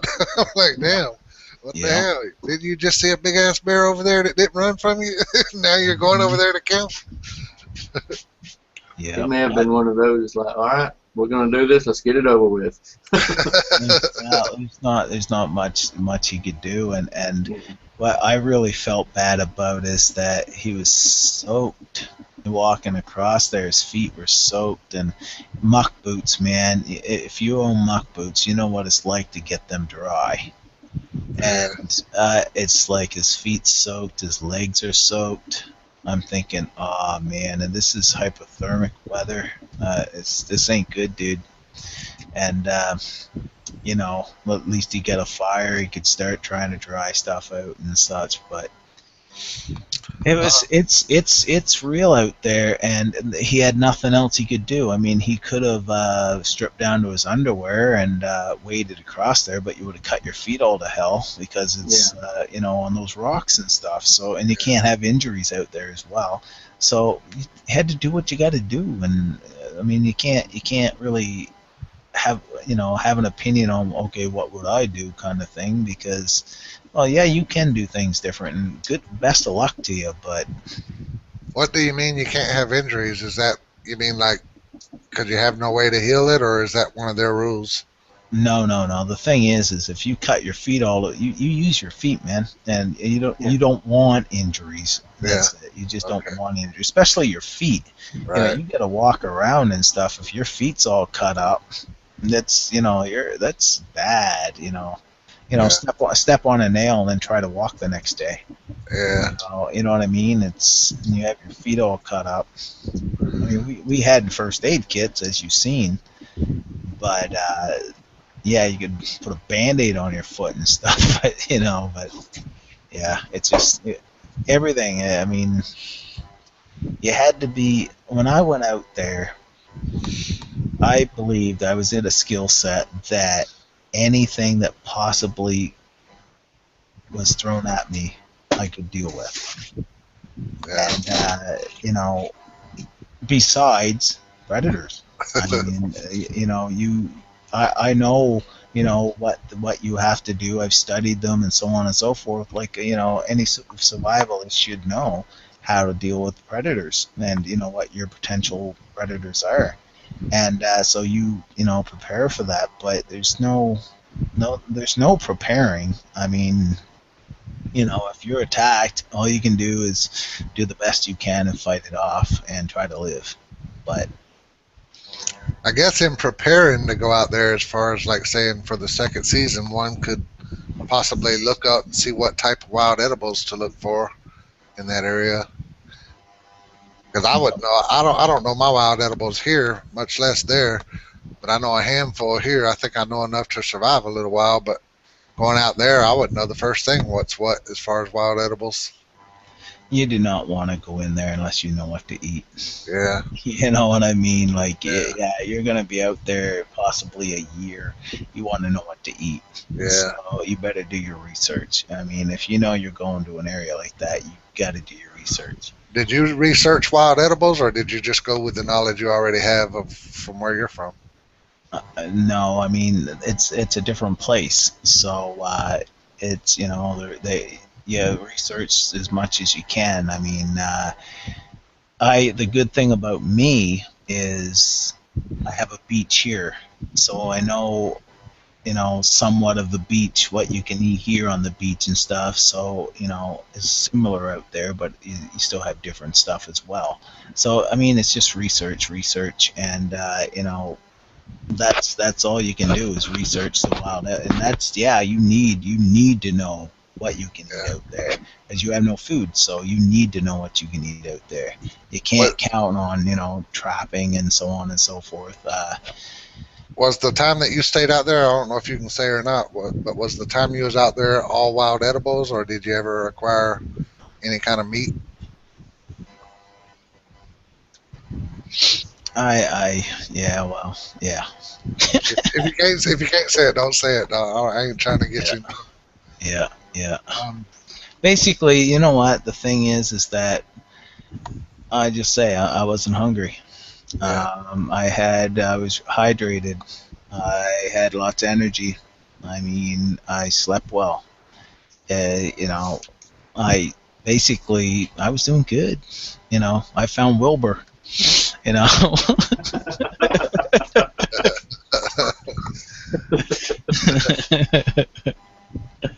Yeah. Yeah. Well, before I left, the girlfriend told me, she said, and if you find don't be, I don't want you going crazy out there and naming balls and talking to them and so on and so forth, right? And that's why I said, yeah, I'm not allowed. The girlfriend said I'm not allowed. Yeah. Wilbur. Are y'all talking about the floods out there where y'all are? It's about the same out here too in North Carolina. The farmers, I don't know, the crops are growing real good out here, but we're getting tons of rain too. Seems like every freaking night we're getting rain. It's funny, you guys are getting rain, other places are getting a drought. Yeah. Ours can't make up its mind. It's like a mixture of rain and hot. If it ain't raining, it's so daggum hot you don't even want to walk outside. And if it's raining, there ain't nothing to go out there and do no ways. And last few nights or last few days, we've had some real bad storms. But as soon as it quits raining, the sun comes out, and it's terrible again. Yeah. Yeah, I lived in PA for 6 months, and I remember when it was so different because the humidity's so high that you was in an conditioned house, and then you walked out, and the heat would envelope you. Yeah. You was just enveloped, and you would walk in underneath a tree where it's shady, and it had no difference. There was no difference. There was no, up here, when the sun, basically you go in the shade, and it's like 10 degrees cooler. Down there, it was not. I'm like, what the hell, man? Like, yeah. Come down here to Georgia. It's hot inside with the air conditioner on. Wow. I live in a big old 1920 house with ceilings about 10 or 12 feet high, and we only have window units in the front of the house. We don't have nothing in the back of the house. The back of the house is the kitchen, another bedroom, the dining room, and the bathrooms. So if I got to go take a poop, it sucks because I'm pouring sweat before I even get off the toilet. I try to run back in here to where the air conditions are. Wow. Yep. Well, guys, I'm going to take off. And All right, thank man. you very much. We really enjoyed having you. you. It's been a joy for real for all of us. Thank you. Yeah, no problem. It was fun for me as well. And I believe that I didn't say anything wrong, so. No, I think you're good. Yeah. Yeah. It was just As soon as he signs off, his phone's going to be ringing. It's going to be the channel. Yeah. We'll have Let's lawyers hope out to not. your house tomorrow. I mean, I didn't hear anything that I hadn't already semi found out. I mean, Yeah, Yeah, you know, well, just by reading. yeah, Yeah. pretty much everything you said is already out there. yeah, well, that's the thing exactly. So, yeah. Okay, you guys have good night. That was a lot of fun. Yeah, take care, Thank man. you We very much, appreciate it. Wayne. Take care. How do I shut this off? Go up Just, to the top. You'll see a red phone at the Yep. top of your screen. Leave Click call. on that. Yeah. Yep. Okay. You have a good night. All right, Thank you you. too. thank you. You too.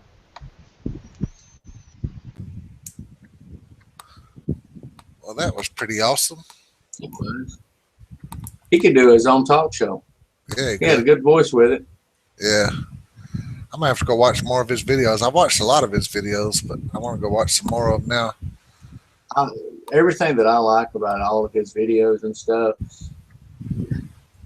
Don't want to. I'm not comparing because I mean I think his skill set's very good, but it was things that I do. It's things that I like to do.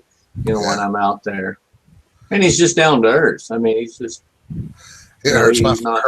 hurt my feelings. He didn't know who I was. That just really sucks. I was like, damn, I want to turn my camera off so I can cry. I thought you were crying. Like, damn, I thought I was out there with some of the best. How come you don't know me? Shoot. He, I'll tell you one of the things that I like about him too, Uh-huh. and it's something that I've modeled most of mine after. I try to respond back to everyone, every comment, whether the video was made 3 years ago and somebody new pops into it. One of my hardest things though is getting to my personal messages. For some reason it doesn't pop up that I've got one, and I forget to look at it. And I just had one this week. David West. He had passed on there. He says, "Love the channel, love the show and stuff." He says, "But man," he said, "that thing blows my phone up." Apparently, when we send it out one time, every time somebody likes or comments or does something on it, it goes out to those that have done like a yes or no or maybe. But the way I eliminated it was I created me one that if you don't want to be notified so you don't get put through that hassle, under one of my lists, the people that I invite, I put a do not invite list. And not that, you know, because I want to still follow them and they still want to follow me, but I don't want to hound anyone either, you know, by, you know, every week it going out to them. So I was glad that he mentioned it. My sister called me about the same thing, talking about her phone's blowing up for all the reminders. I told her, I said, well, don't click yes or don't click maybe. She said, I didn't click nothing. I was like, oh, okay. Yeah, I don't know how it works. I mean, and I don't do it to, you know, offend or make anyone mad or anything. We just send it out that one time's all I do. Now I'll do like some of the comments, I'll plus them, or I'll even respond back to some of the comments. Yeah. Yeah, that the cage shelter that he was speaking of. If you've not seen that one, no, I haven't. It would be something that you would really like, and it's basically a jail cell. I mean, I don't mean that in a bad sense for you, but the way he's built it, I mean, you're trying to say I feel like I'm at home. Well, you know, the shoe fits. Put it on. Let's go with it. No, it's just it's a square. It's a stand-up frame, and like you said, he just throws a tarp over it, and I mean, he's got a cot inside of it. He's basically got just a mini log home. Instead of the logs laying a long ways, they're standing straight up and down. Yeah. I can't make me nothing permanent like that until I figure out where we're going to be living. Then I'll make me something more permanent. You need a hanky. Mr. Backwoods wants to know. Oh. I turned my camera down on it because it just kept bouncing back and forth, back and forth. It looked like through most of the show, it was just showing your logo. Yeah, that's all it's showing now. Oh, but I hate to do it. But I've got I've about gotten sleepy. Yeah, I gotta go out there and start working on a new birdhouse. Anyways, you saw the last one I did. I did. That I beach remember I thing? commented on it. Yeah. Said I like it, but I don't like beaches. Oh yeah, yeah. I go out there tonight and for that same person start a barn birdhouse with the family name on it. That'll be a lot easier than the beach theme was. I'm just glad you got some work coming in because I know you needed it, and I know it feels good to have some money coming in too. Yeah, that one, I felt sorry for her because when she ordered the two birdhouses, she said, I want two birdhouses, a farm themed and a beach themed. And she said, my budget for each is $100. So I kind of felt like she's probably hurting for money. So I did her a favor and charged her $75 a piece instead of $100. And for her to pay the shipping, that beach theme one was $8.42 to send that beach theme one out. And she lives in Delaware. She came from that last customer, the customer who's advertising so much for me. She was her cousin. That's good. Yeah, getting a lot of business from everybody out there in Delaware. It's like so far I done built birdhouses for 3 different people in Delaware. And every time I do, they're advertising it like crazy and get me more business. So that's One of the smallest states of the United. yeah.